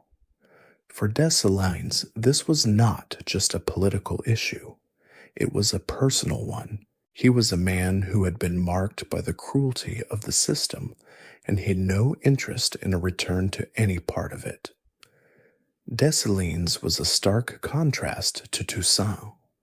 While Toussaint was a statesman and a military strategist who sought to build a new society, Dessalines was a soldier, a man of action, and a master of the brutal art of war. He lacked Toussaint's intellectual subtlety or his knack for diplomacy, but he possessed a raw, unyielding ferocity that was perfectly suited to the new phase of the revolution. He understood that the French would only respond to force and that the time for negotiation and compromise was over. His rise to power was not a gradual ascent. It was a sudden, violent reemergence. The spark that finally sent Dessalines over the edge was the news, which began to circulate in the summer of 1802, that Napoleon had officially reinstated slavery in the French colonies. This was the ultimate betrayal. The French had lied about their intentions, and they were now actively working to put the Haitian people back in chains. Dessalines, along with other disillusioned generals like Henri Christophe, who had also initially submitted to the French, knew they had to act. The choice was clear: fight for total freedom or face a return to bondage and a certain death. There was no longer a middle ground. The French had burned the bridge behind them. Dessalines and Christophe secretly began to rally their forces, using the very French military structure they were now a part of to their advantage. They used their positions to gather arms and to communicate with the scattered rebel forces in the countryside. The rebellion reignited in the northern mountains and quickly spread, fueled by the rage and sense of betrayal of the people. This time, the Haitian fighters were even more determined. They were no longer fighting for abstract ideals. They were fighting for their lives, for their families, and for their very right to exist as free human beings. The new war was far more brutal than the first. The French, in their arrogance, had rearmed the very men who would now fight to the death against them. Dessalines, now the supreme commander of the Revolutionary Army, adopted a policy of total war. He issued a proclamation that anyone who was not with the revolution was against it, and he began to ruthlessly purge his own ranks of anyone he suspected of having French loyalties. He was a man of cold, calculating cruelty, but his methods were also a grim necessity. He knew that the only way to win this war was to be as unyielding and as brutal as his enemy. He understood that the French would only leave if they were given no other choice. This was no longer a revolution. It was a war of independence, and it would be fought to the bitter end. And the Haitian forces had one powerful ally that the French could not defeat, an ally that was about to turn the tide of the war forever. With Dessalines now at the helm, the renewed rebellion was no longer a negotiation. It was a war to the death. The Haitian forces, hardened by years of fighting and driven by a ferocious desire for vengeance, fought with a desperate ferocity that the French army simply couldn't match. But while the Haitians had a new leader, the French still had a massive, well-trained army at their disposal. The French generals, however, were about to discover that their most formidable enemy was not a man with a musket, but a tiny, silent insect. The tropical climate of Saint-Domingue, which had been a logistical nightmare for the British, now began to exact a terrible toll on the French. Yellow fever, a mosquito-borne illness, spread like wildfire through the ranks of the European soldiers, who had no natural immunity. The first signs were a fever and a terrible headache, followed by a general feeling of weakness. Then came the jaundice, which turned the victim's skin a horrifying shade of yellow. And finally, in the worst cases, the victim would begin to bleed from every orifice, a gruesome and horrifying end. The disease was so fast and so deadly that it could wipe out entire garrisons in a matter of days. The French army, which had arrived with over 20,000 men and was being constantly reinforced, began to suffer catastrophic losses. The death toll from yellow fever was far greater than the casualties from combat. The soldiers were dying faster than they could be replaced. One by one, the French generals and their men succumbed to the fever. The hospitals were overflowing, and the graveyards were filling up at an alarming rate. It was a silent, relentless enemy that cared nothing for rank or military prowess. A French officer, writing home, famously lamented that the only thing left of his regiment was its memory. The disease wasn't just killing the soldiers, it was completely demoralizing the entire army. Leclerc, the brilliant French commander and Napoleon's brother-in-law, was not immune to the terror. He watched helplessly as his army was being decimated. He wrote to Napoleon, begging for more troops and more supplies, but his letters were filled with a growing sense of desperation. He understood that he was in a race against time, a race he was losing. He had to defeat Dessalines before the disease completely destroyed his army.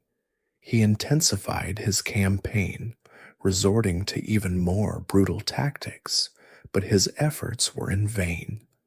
The more he pushed, the more his soldiers died. The Haitian generals, meanwhile, were far more resilient. Many of them had a degree of immunity to the diseases of the island, and those who did fall ill often recovered. They knew the terrain, they knew the climate, and they knew how to fight a war on their own terms. They used guerrilla tactics, striking at the French forces in the most vulnerable places and then disappearing back into the dense forests. They were not fighting a traditional war. They were fighting a war of survival, and their greatest ally was the very land they were fighting for. This was the moment when the natural environment of the island became a central player in the revolution. In November 1802, the yellow fever finally claimed its most prominent victim. General Leclerc himself fell ill and died. His death was a catastrophic blow to the French cause. Napoleon had lost not only his most trusted general, but also the commander of his most ambitious expedition. The new French commander, the incompetent General Rochambeau, was a man of immense cruelty and a terrible military tactician. He would take over command, but by then, the momentum had completely shifted. The tide of the war had turned, and the French were now facing an inevitable and humiliating defeat. The French had lost to a revolution that was not just fought by men, but by a fever, a testament to the power of nature to change the course of human events. The death of General Leclerc from yellow fever was the final, decisive turning point of the war. His successor, General Donatien de Rochambeau, was a man of a very different and far more terrible character. Rochambeau was a die-hard aristocrat, a veteran of the American Revolution who held a deep and profound contempt for the black population of Saint-Domingue. He was a firm believer in the racial hierarchy of the time, and he was determined to put down the rebellion with a level of brutality that would make Leclerc's efforts seem mild in comparison. He believed that the only way to win was through a policy of total and merciless extermination. He was a man with no heart and no sense of restraint, which made him a terrible general, but a terrifying opponent. Under Rochambeau's command, the French campaign descended into a new circle of hell. He launched a campaign of unspeakable cruelty and violence. He ordered the mass executions of captured rebels, often by drowning them in sacks at sea, a method he believed was more efficient than shooting. He also began to use vicious attack dogs to hunt down rebels and civilians, a tactic that horrified even some of his own officers. His goal was not just to defeat the Haitian army, but to terrorize the entire population into submission. He was trying to fight a war on a psychological level, using fear as his primary weapon. But his plan backfired spectacularly. The Haitian people, far from being intimidated, were now more determined than ever. They were no longer fighting for abstract concepts like liberty. They were fighting for their lives. The French had proven, time and time again, that they could not be trusted and that they were willing to resort to any level of cruelty to reestablish their control. Rochambeau's brutality did not break their will. It simply hardened their resolve. For Dessalines and his men, the French were no longer just an invading army. They were a force of pure evil, and they had to be expelled from the island completely. The War of Independence was now a war of survival. Rochambeau's cruelty was also turning the remaining white colonists against him. Many of them, horrified by his tactics and fearing a total war of extermination, began to leave the island. The French were losing their local support, and their grasp on the colony was becoming more and more tenuous. The British, who were still blockading the island and had no love for the French, began to indirectly support the Haitians by selling them arms and supplies. The French army, meanwhile, was still being decimated by yellow fever, and with the British blockade preventing new troops and supplies from arriving, their situation was becoming more and more hopeless. The noose was tightening. The final climactic battle of the war took place on November 18th, 1803, at the Battle of Vertières, a heavily fortified French position near Cap Français. The Haitian forces, under the command of Dessalines, launched a final, all-out assault on the French. The fighting was fierce and bloody, with the Haitians charging the French fortifications with a furious, unyielding determination. Despite heavy losses, they eventually overwhelmed the French defenders. The French, battered and broken, were forced to retreat back to Cap Français. The battle was a decisive victory for the Haitian forces, and it signaled to Rochambeau that his cause was lost. Just a few days later, on November 29th, 1803, the French army surrendered to the British naval blockade. The remaining French forces were evacuated from the island, and for the first time in over a century, Saint-Domingue was free of European colonial power. The French had been defeated by a combination of Haitian fighting prowess, the devastating effects of yellow fever, and their own hubris and cruelty. The War of Independence was over, and the Haitian people had won. The path to a new, independent nation was now open, and it would be a path forged in fire and blood. With the French army defeated and the last of their forces fleeing the island, the Haitian people were finally, after more than a decade of brutal warfare, masters of their own destiny. The war was over, but the work of building a new nation was just beginning. On January 1st, 1804, in the city of Gonaïves, the newly christened revolutionary leader, Jean-Jacques Dessalines, stood before his generals and the assembled crowd and officially declared the independence of Saint-Domingue.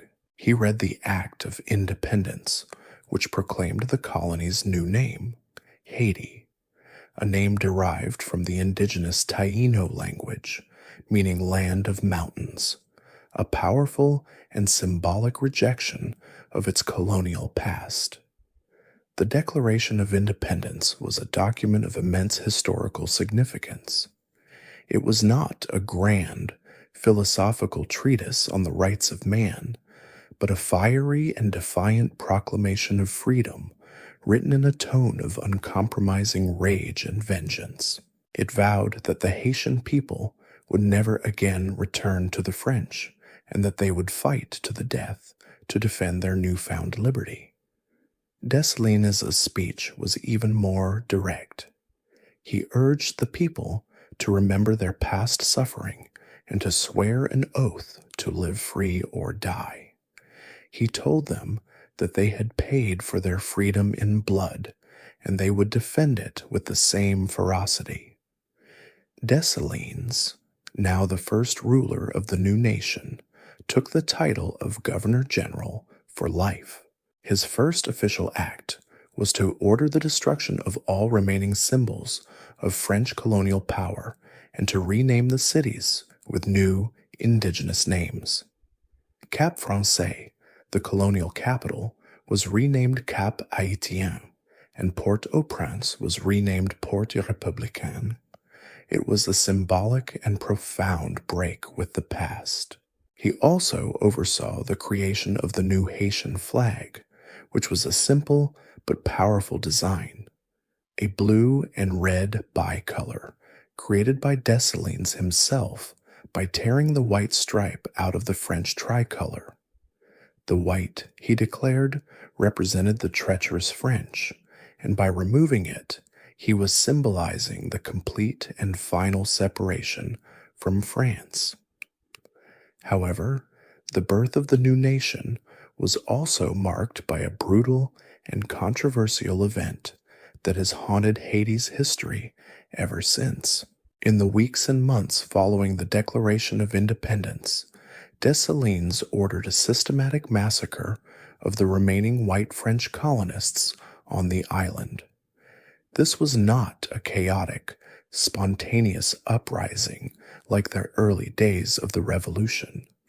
This was a deliberate and calculated act of vengeance.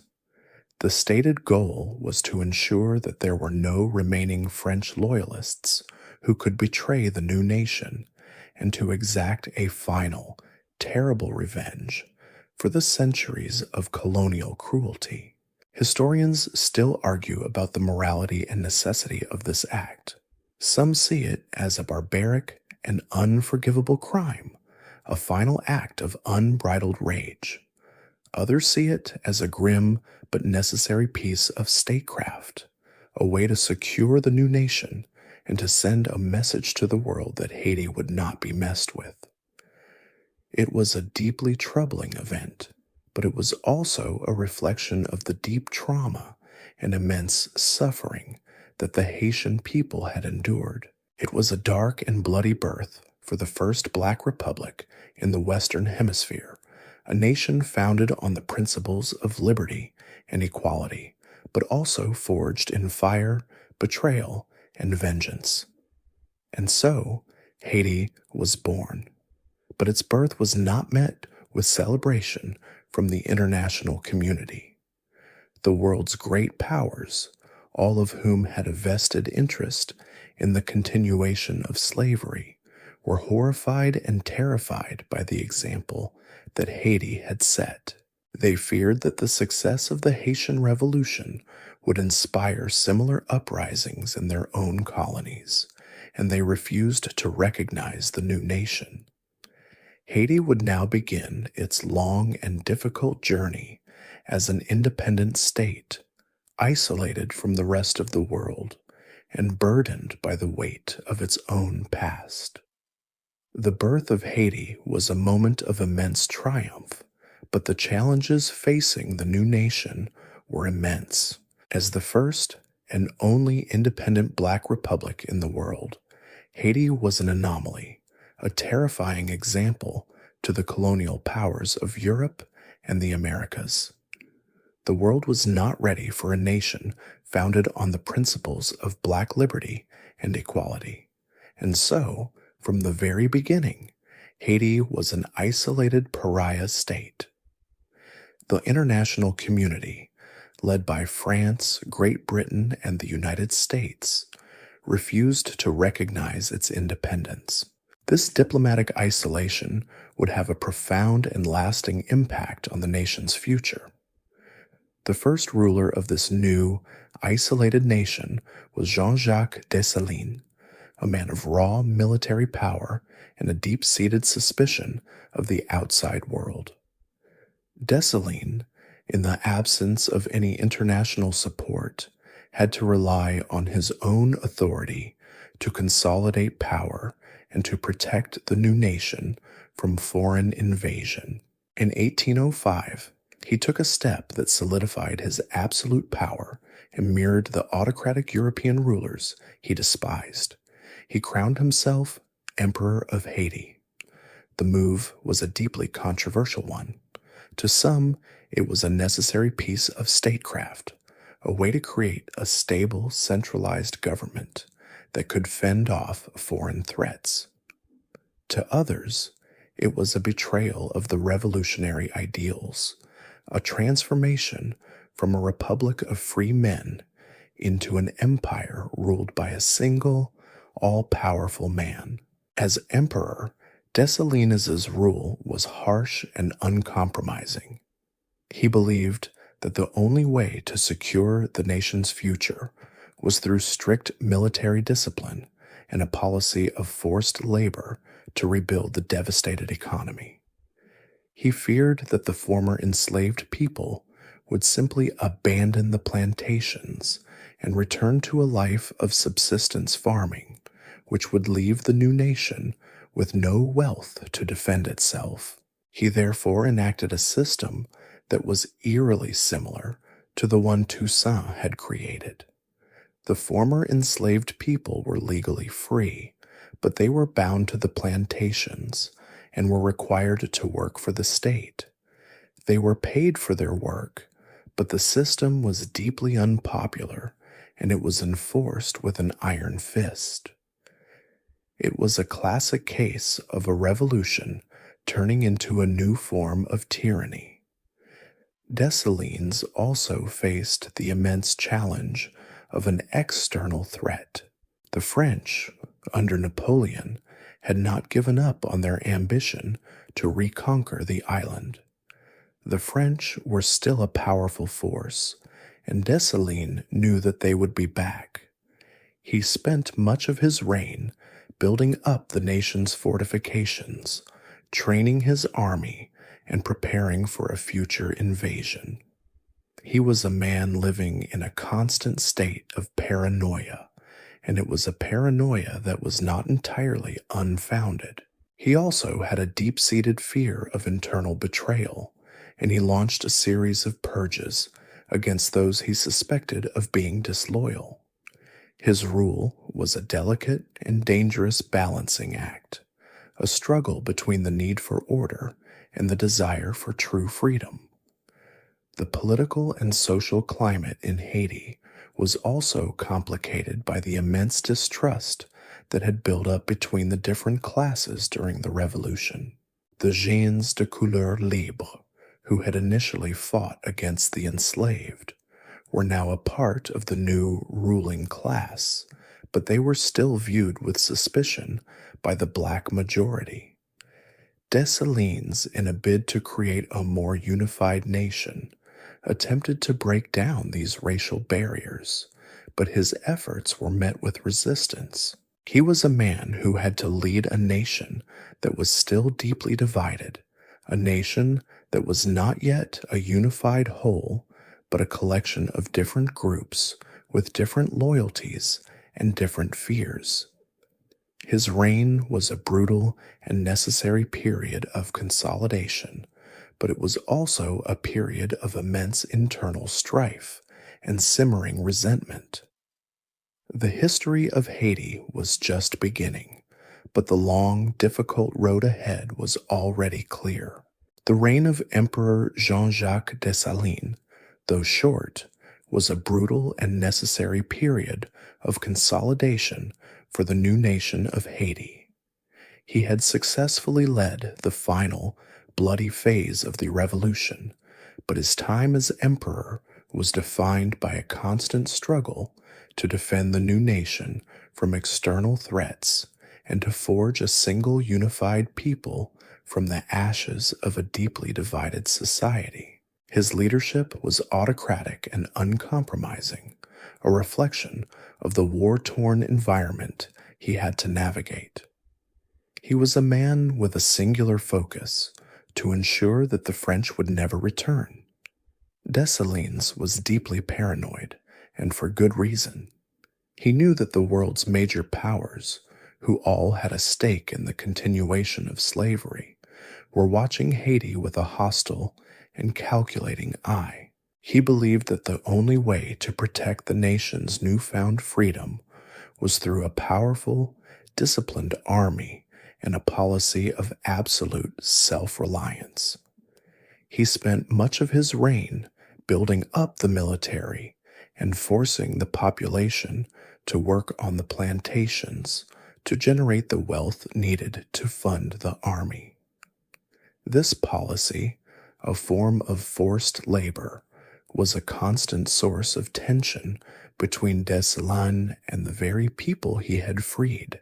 They had fought for the right to own their own land and to live a life of independence, not to go back to the fields. Dessalines also faced a deep and profound division within his own ruling class. The black majority, who had made up the bulk of the Revolutionary Army, harbored a deep-seated suspicion of the mulatto elite, the free people of color who had initially fought against the enslaved. These mulattoes, who were often better educated and had more experience in administration, now held many of the key positions in the new government. Dessalines, in an attempt to unify the nation, tried to break down the barriers between the two groups. He even went so far as to create a new constitution that declared all citizens of Haiti to be black, a powerful and symbolic move that was meant to erase the old racial divisions. But the divisions were too deep. The resentment and distrust between the two groups would simmer just beneath the surface, waiting for the right moment to boil over. Dessalines' reign came to a sudden and violent end in 1806.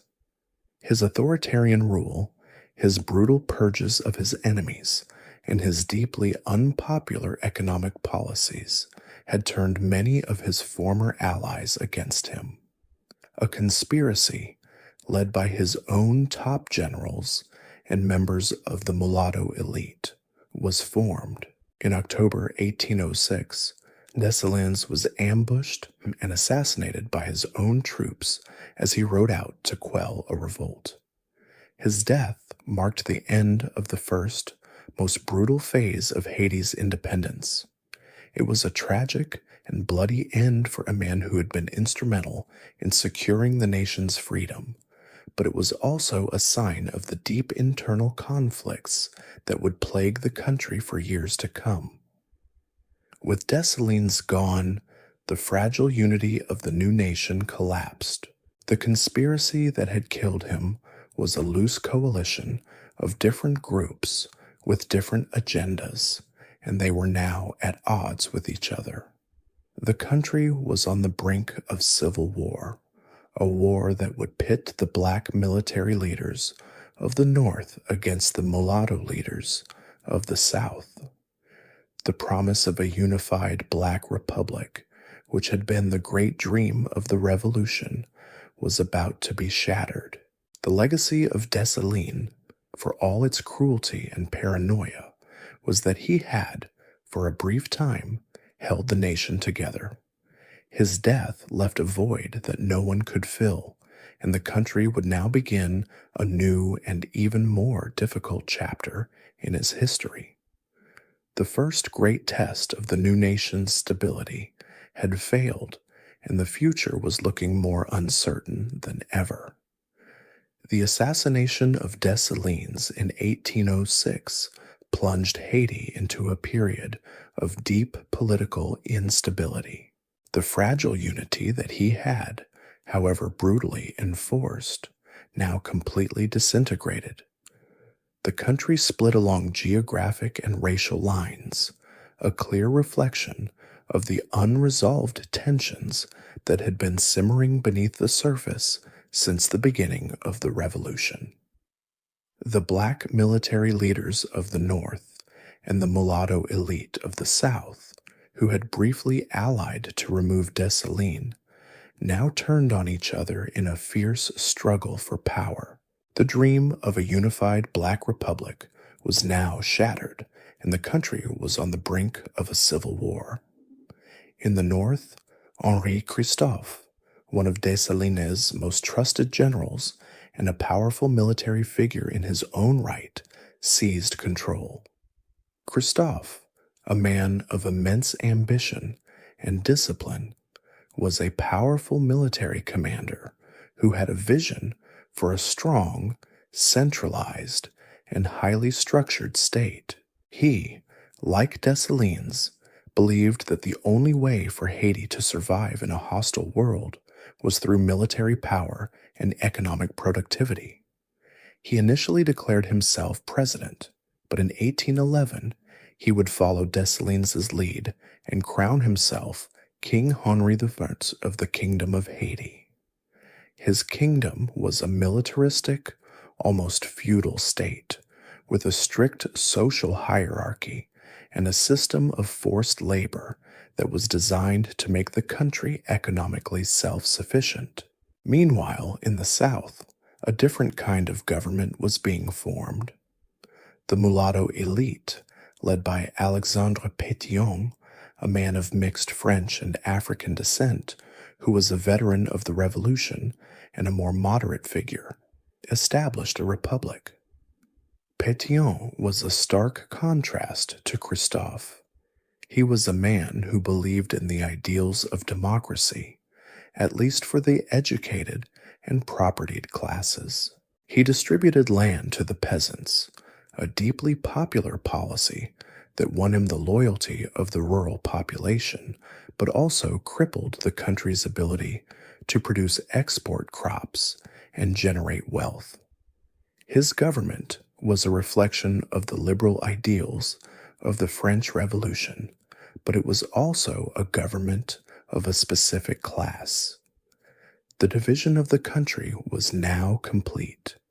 A northern kingdom of military power and forced labor, and a southern republic of political ideals and subsistence farming.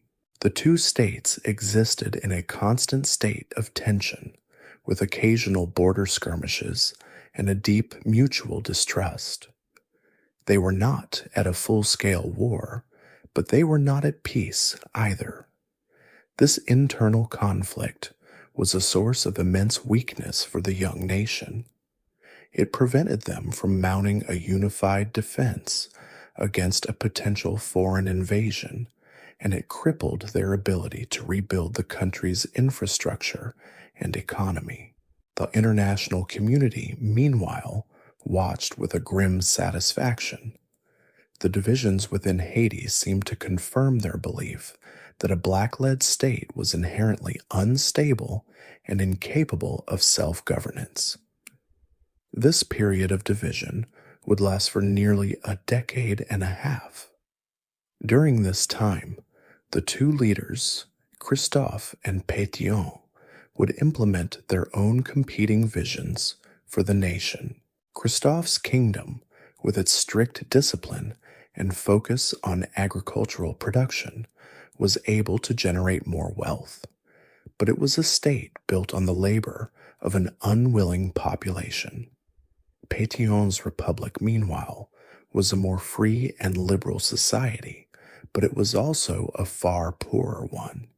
The country was not a single, unified whole, but a collection of two competing states, each with its own flag, its own currency, and its own vision for the future. The revolutionary dream of a unified nation was still alive, but it was now a distant and seemingly impossible goal. The country that had just achieved the most improbable victory in modern history was now facing its own internal demons. It was a tragedy of history, a sad and quiet denouement after a period of immense heroism and struggle.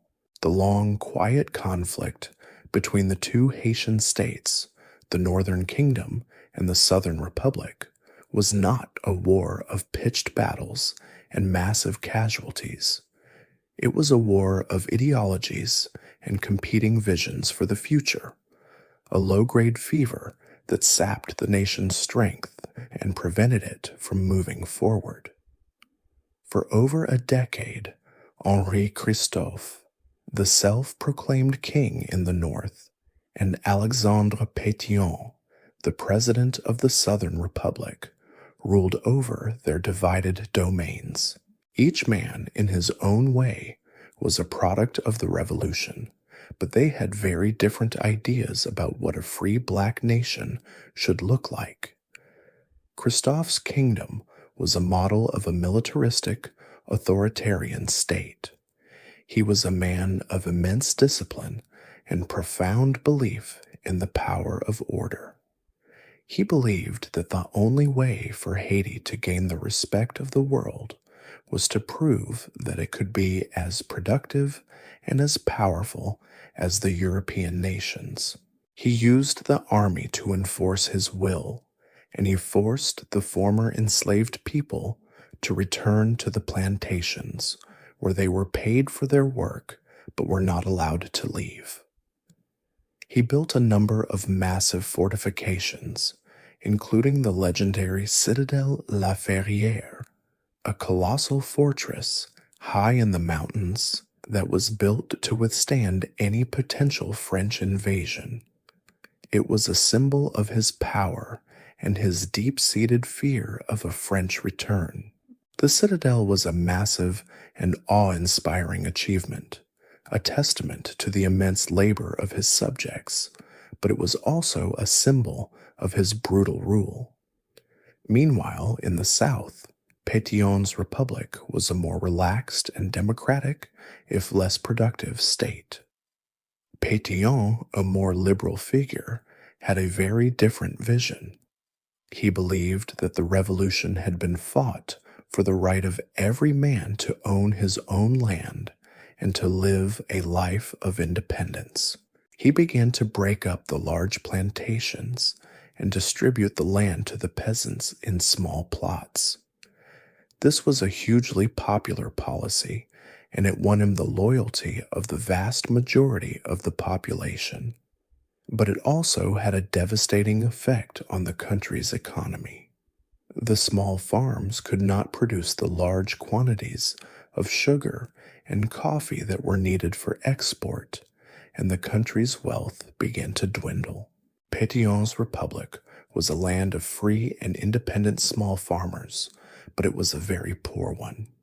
The long stalemate between the two states came to an end in 1820. Henri Christophe, a man of immense physical and mental strength, suffered a massive stroke that left him partially paralyzed. The news of his illness spread quickly, and a revolt, fueled by the widespread resentment of his harsh rule, began to take shape. The military, which had been the foundation of his power, now turned against him. Faced with a complete betrayal and a certain death at the hands of his own subjects, the proud and defiant king took his own life. His death marked the end of the Northern Kingdom and the beginning of a new chapter in Haiti's history.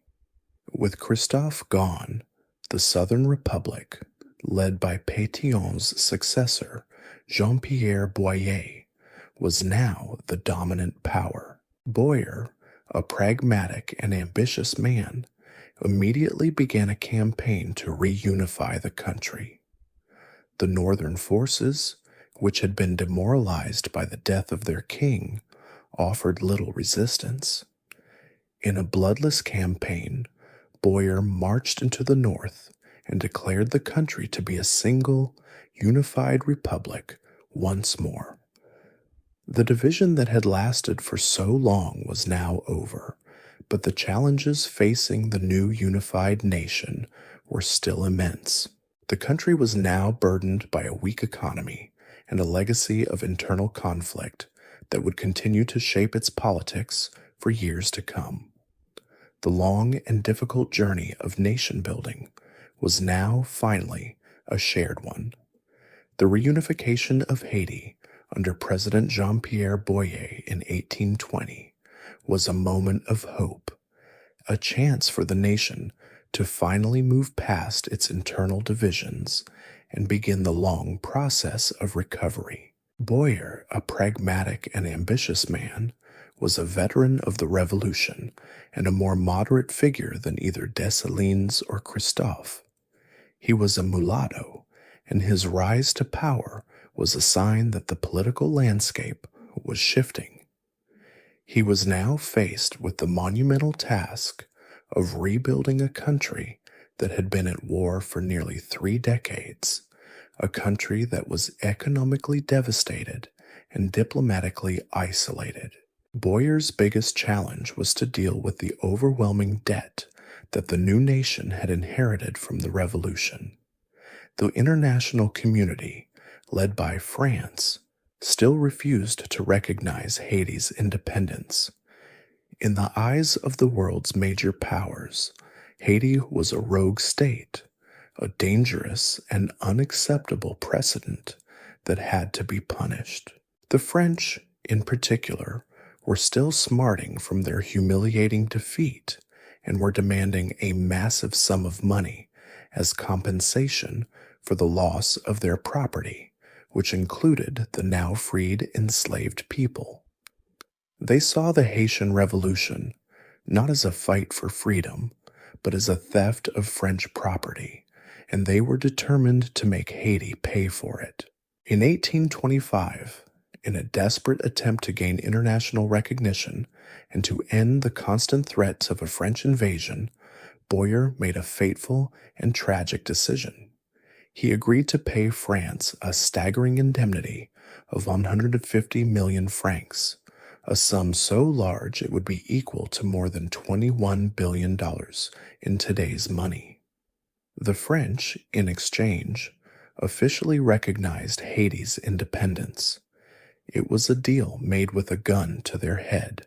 The French Navy, with its fleet of warships, was sitting in the harbor, and they had made it clear that if Haiti did not agree to the terms, they would invade and reestablish their control. It was a choice between a crippling debt and a new war. Boyer, in a moment of terrible pragmatism, chose the debt. The agreement, though it brought about international recognition, had a devastating and lasting impact on Haiti's future. The country was forced to take out massive loans from French banks to pay the indemnity, and the interest payments on those loans would cripple the Haitian economy for over a century. The money that should have been used to rebuild the country, to build schools and hospitals, and to invest in new industries, was instead being funneled directly into the French economy. It was a financial punishment, a sort of economic slavery that replaced the physical kind.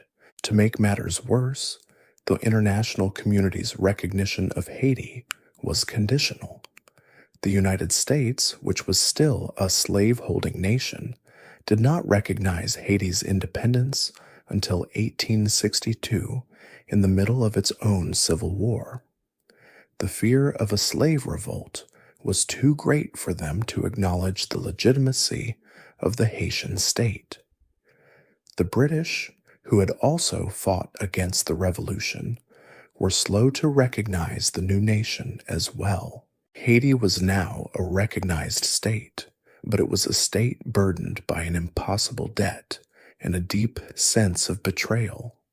The very nations that had preached the ideals of liberty and equality had now condemned the Haitian people to a long and difficult period of economic subjugation. The revolution had won its political freedom, but the price of that freedom was far greater than anyone had ever imagined. The heavy burden of the French indemnity, coupled with the long years of war and internal strife, left the Haitian economy in a state of perpetual crisis. President Boyer, a pragmatic man, believed that the only way to pay the debt and secure the nation's future was through a policy of forced labor, a system eerily similar to the one that Toussaint and Dessalines had implemented.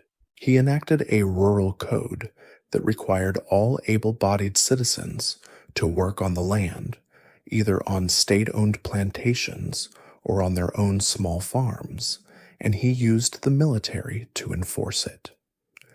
The code was a source of immense resentment, and it would be the first in a long line of policies that would fail to lift the country out of its economic misery.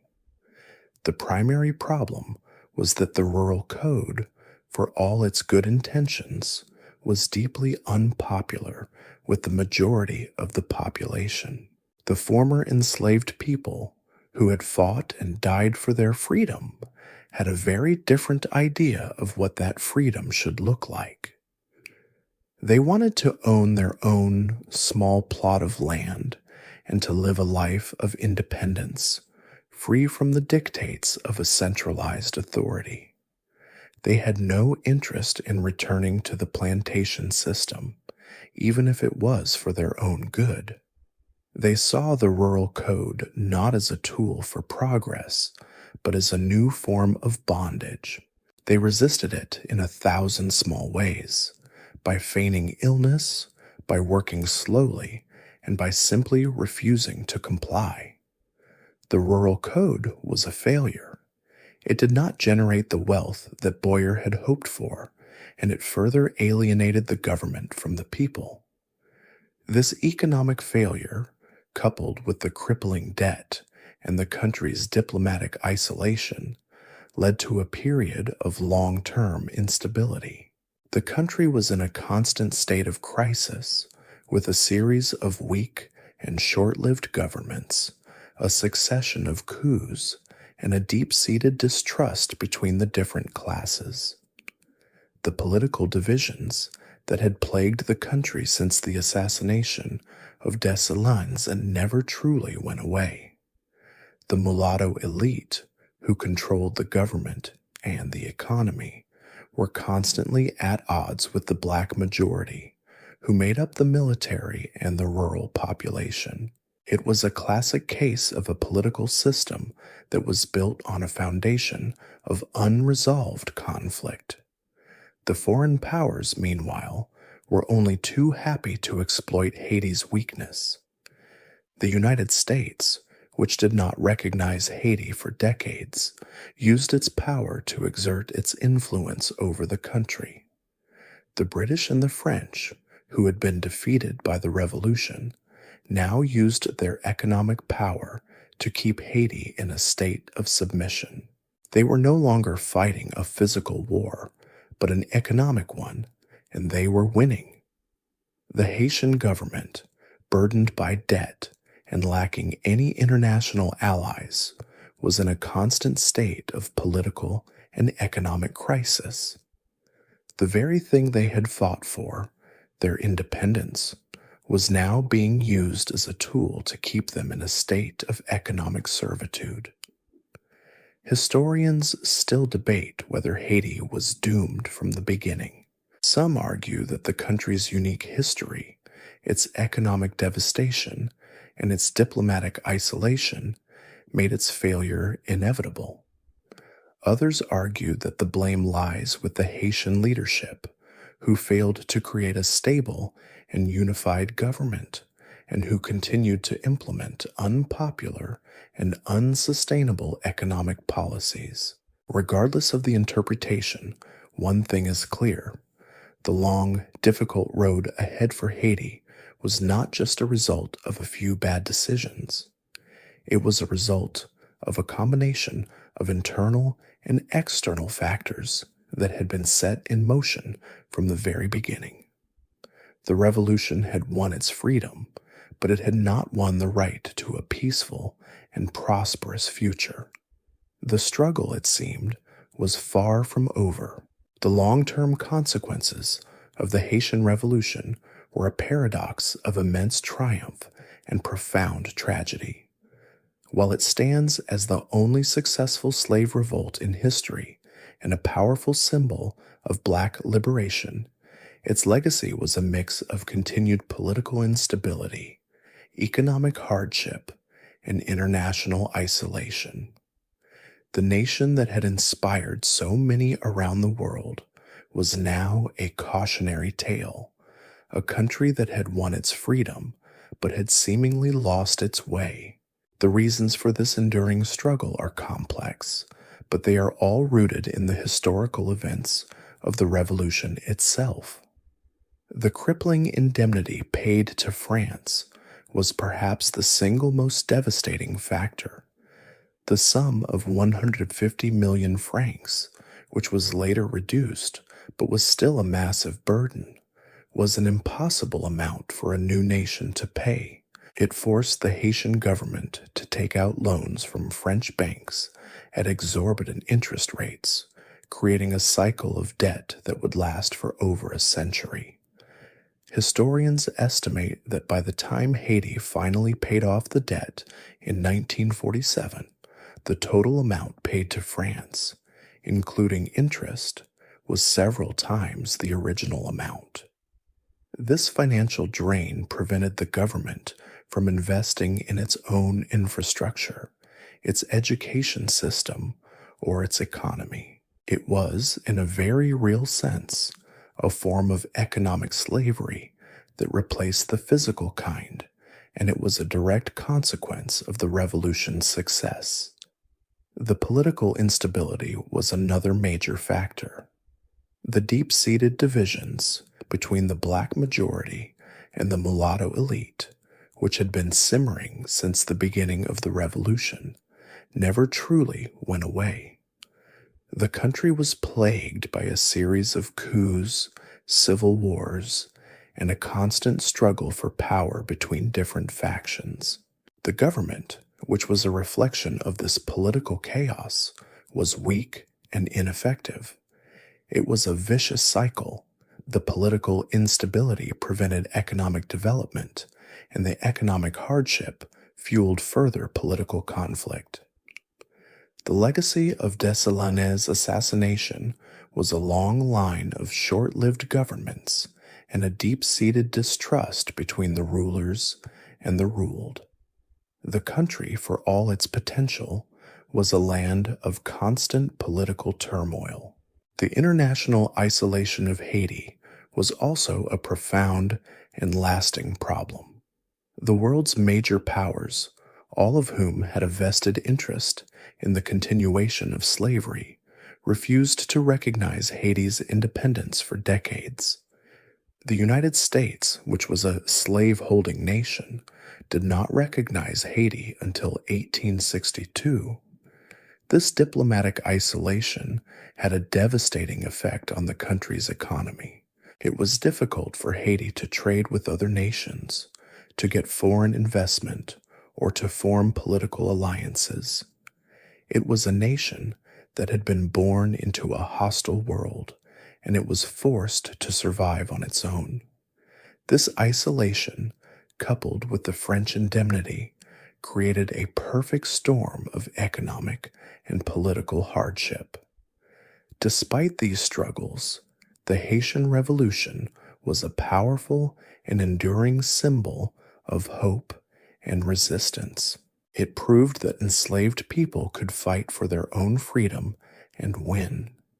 It sent a clear message to the world that the age of absolute colonial power was over. It was a source of inspiration for abolitionist movements around the world, and it was a powerful reminder that the human spirit, no matter how much it is oppressed, can never be completely broken. The history of Haiti is not just a story of a nation's struggles. It is a story of an idea, a powerful and revolutionary idea that would change the course of human history forever. The revolution may have left a legacy of hardship, but it also left a legacy of hope, a reminder that even in the darkest of times, freedom is always worth fighting for. The political instability that followed Dessalines' death was a direct result of the long-standing animosity between two factions that he had for a brief time united against a common enemy. The mulatto elite, a group of free people of color who had been a privileged class under the French, and the black military leaders who had risen from the ranks of the formerly enslaved, now turned on each other in a fierce struggle for power. This division was not just political. It was also a deep-seated class and racial conflict that had been simmering for years, and it would now define the country's political landscape for generations to come. The mulatto elite, led by figures like Alexandre Pétion, were often better educated, had more experience in administration, and were more inclined to a liberal, republican form of government. They believed that the new nation should be a republic, with a constitution, a legislature, and a separation of powers. They wanted to create a society that mirrored the European liberal democracies, but they also wanted to maintain their own privileged position. They were, in a sense, a new aristocracy, and they were not willing to share power with the black majority. Their political ideology was a reflection of their class. They were for liberty, but only for the propertied and educated classes. This is a common historical trend, isn't it? A group of people fighting for their own rights, and then, once they get them, they are hesitant to extend those same rights to others. The black military leaders, on the other hand, led by figures like Henri Christophe, were men of action, not of political theory. They had risen from the ranks of the enslaved, and their power came from their military command and their connection to the vast majority of the population. They were deeply suspicious of the mulatto elite, whom they saw as arrogant and untrustworthy.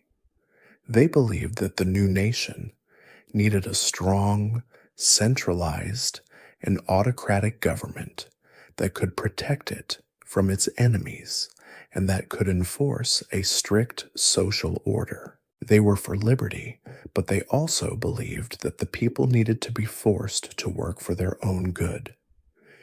Their political ideology was a reflection of their military training. They believed in order, discipline, and a clear chain of command. This conflict between these two factions led to the split of the nation into two separate states. Christophe's northern kingdom was a military state with a strict social hierarchy and a system of forced labor. It was a place of order and productivity, but it was also a place of immense repression. Pétion's Southern Republic was a more liberal, democratic state, but it was also a place of economic stagnation.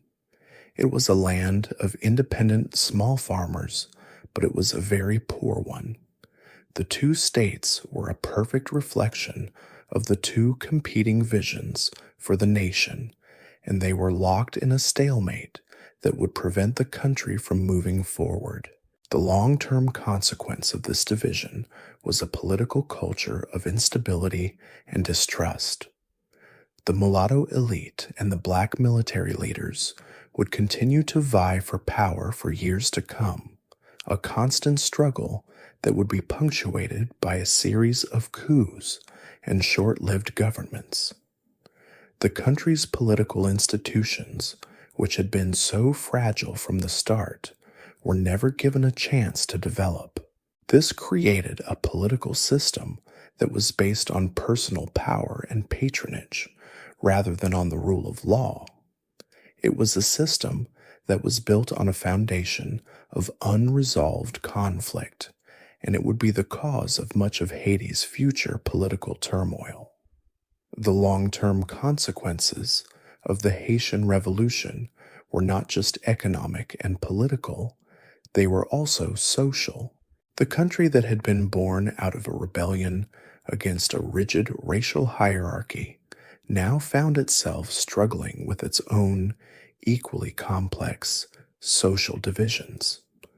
The revolution, while it had eliminated the French colonial system, had not erased the deep-seated prejudice and distrust that had been brewing between the different classes for generations. The country was now faced with the monumental task of creating a new national identity, one that could bridge the gap between the black majority and the mulatto elite. This was a challenge that would prove to be as difficult as winning the war itself. The mulatto elite, a group of people of mixed French and African descent, had occupied a unique and uncomfortable position under the colonial system.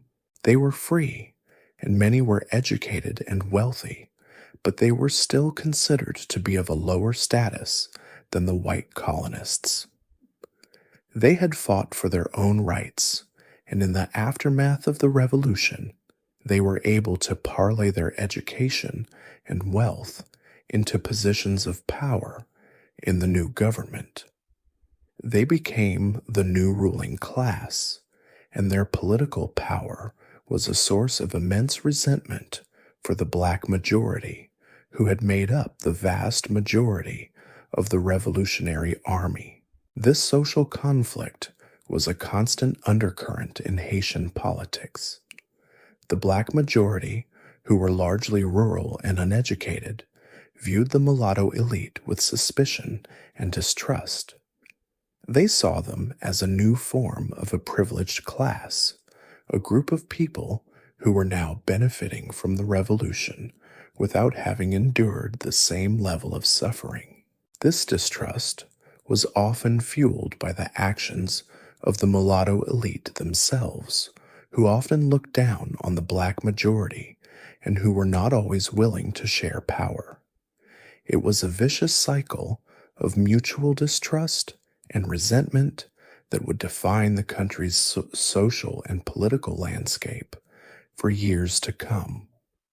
This social division also had a profound effect on the country's economy. The mulatto elite, who controlled the government, were more interested in maintaining the old system of large-scale plantations and export crops, which benefited them directly. The black majority, meanwhile, wanted to break up the plantations and return to a life of subsistence farming. This conflict of interests prevented the government from implementing any kind of coherent or sustainable economic policy. The result was a country that was both politically unstable and economically stagnant. The long-term consequence of this social division was a country that was not a unified whole, but a collection of different factions, each with its own agenda and its own interests. The government, which was supposed to represent the will of the people, was instead a battleground for these competing interests. This created a political system that was based on patronage and personal power rather than on the rule of law. It was a system that was built on a foundation of unresolved conflict, and it would be the cause of much of Haiti's future political turmoil. The history of Haiti is not just a story of a revolution, it is also a story of a nation's struggle to overcome its own internal demons. The country that had won its freedom from a brutal colonial power now had to deal with the legacy of that power. A society that was deeply divided along racial and class lines. The revolution had been a triumph of the human spirit, but it had also left a legacy of immense social and political challenges that would haunt the country for years to come. The long and difficult road to true freedom had just begun. The history of Haiti is a story of a nation's enduring struggle, a struggle that is a direct consequence of the revolution and the choices made in its aftermath. While the revolution had succeeded in winning political freedom, it had left the country with a set of immense challenges that would haunt it for centuries. The story of Haiti's post-revolutionary history is a long and difficult one, a story of a country that was born into a hostile world and was forced to pay an impossible price for its freedom. The crippling indemnity paid to France, a sum so large it would be equal to more than $21 billion in today's money, was the single most devastating factor. The debt, which was a direct result of the revolution, crippled the country's economy for over a century. The money that should have been used to build a new nation was instead funneled directly into the French economy, a financial punishment that was designed to keep Haiti in a state of perpetual economic servitude. This financial drain prevented the government from investing in its own infrastructure, its education system, or its economy. It was a form of economic slavery that was more insidious than the physical kind. The political instability was another major factor. The deep-seated divisions between the black majority and the mulatto elite, which had been simmering since the beginning of the revolution, never truly went away. The country was plagued by a series of coups, civil wars, and a constant struggle for power between different factions. The government, which was a reflection of this political chaos, was weak and ineffective. It was a vicious cycle. The political instability prevented economic development, and the economic hardship fueled further political conflict. The legacy of Dessalines' assassination was a long line of short-lived governments and a deep-seated distrust between the rulers and the ruled. The country, for all its potential, was a land of constant political turmoil. The international isolation of Haiti was also a profound and lasting problem. The world's major powers, all of whom had a vested interest in the continuation of slavery, refused to recognize Haiti's independence for decades. The United States, which was a slave-holding nation, did not recognize Haiti until 1862. This diplomatic isolation had a devastating effect on the country's economy. It was difficult for Haiti to trade with other nations, to get foreign investment, or to form political alliances. It was a nation that had been born into a hostile world, and it was forced to survive on its own. This isolation, coupled with the French indemnity, created a perfect storm of economic and political hardship. Historians still debate whether Haiti was doomed from the beginning. Some argue that the country's unique history, its economic devastation, and its diplomatic isolation made its failure inevitable. Others argue that the blame lies with the Haitian leadership, who failed to create a stable and unified government, and who continued to implement unpopular and unsustainable economic policies. Regardless of the interpretation, one thing is clear. The long, difficult road ahead for Haiti was not just a result of a few bad decisions.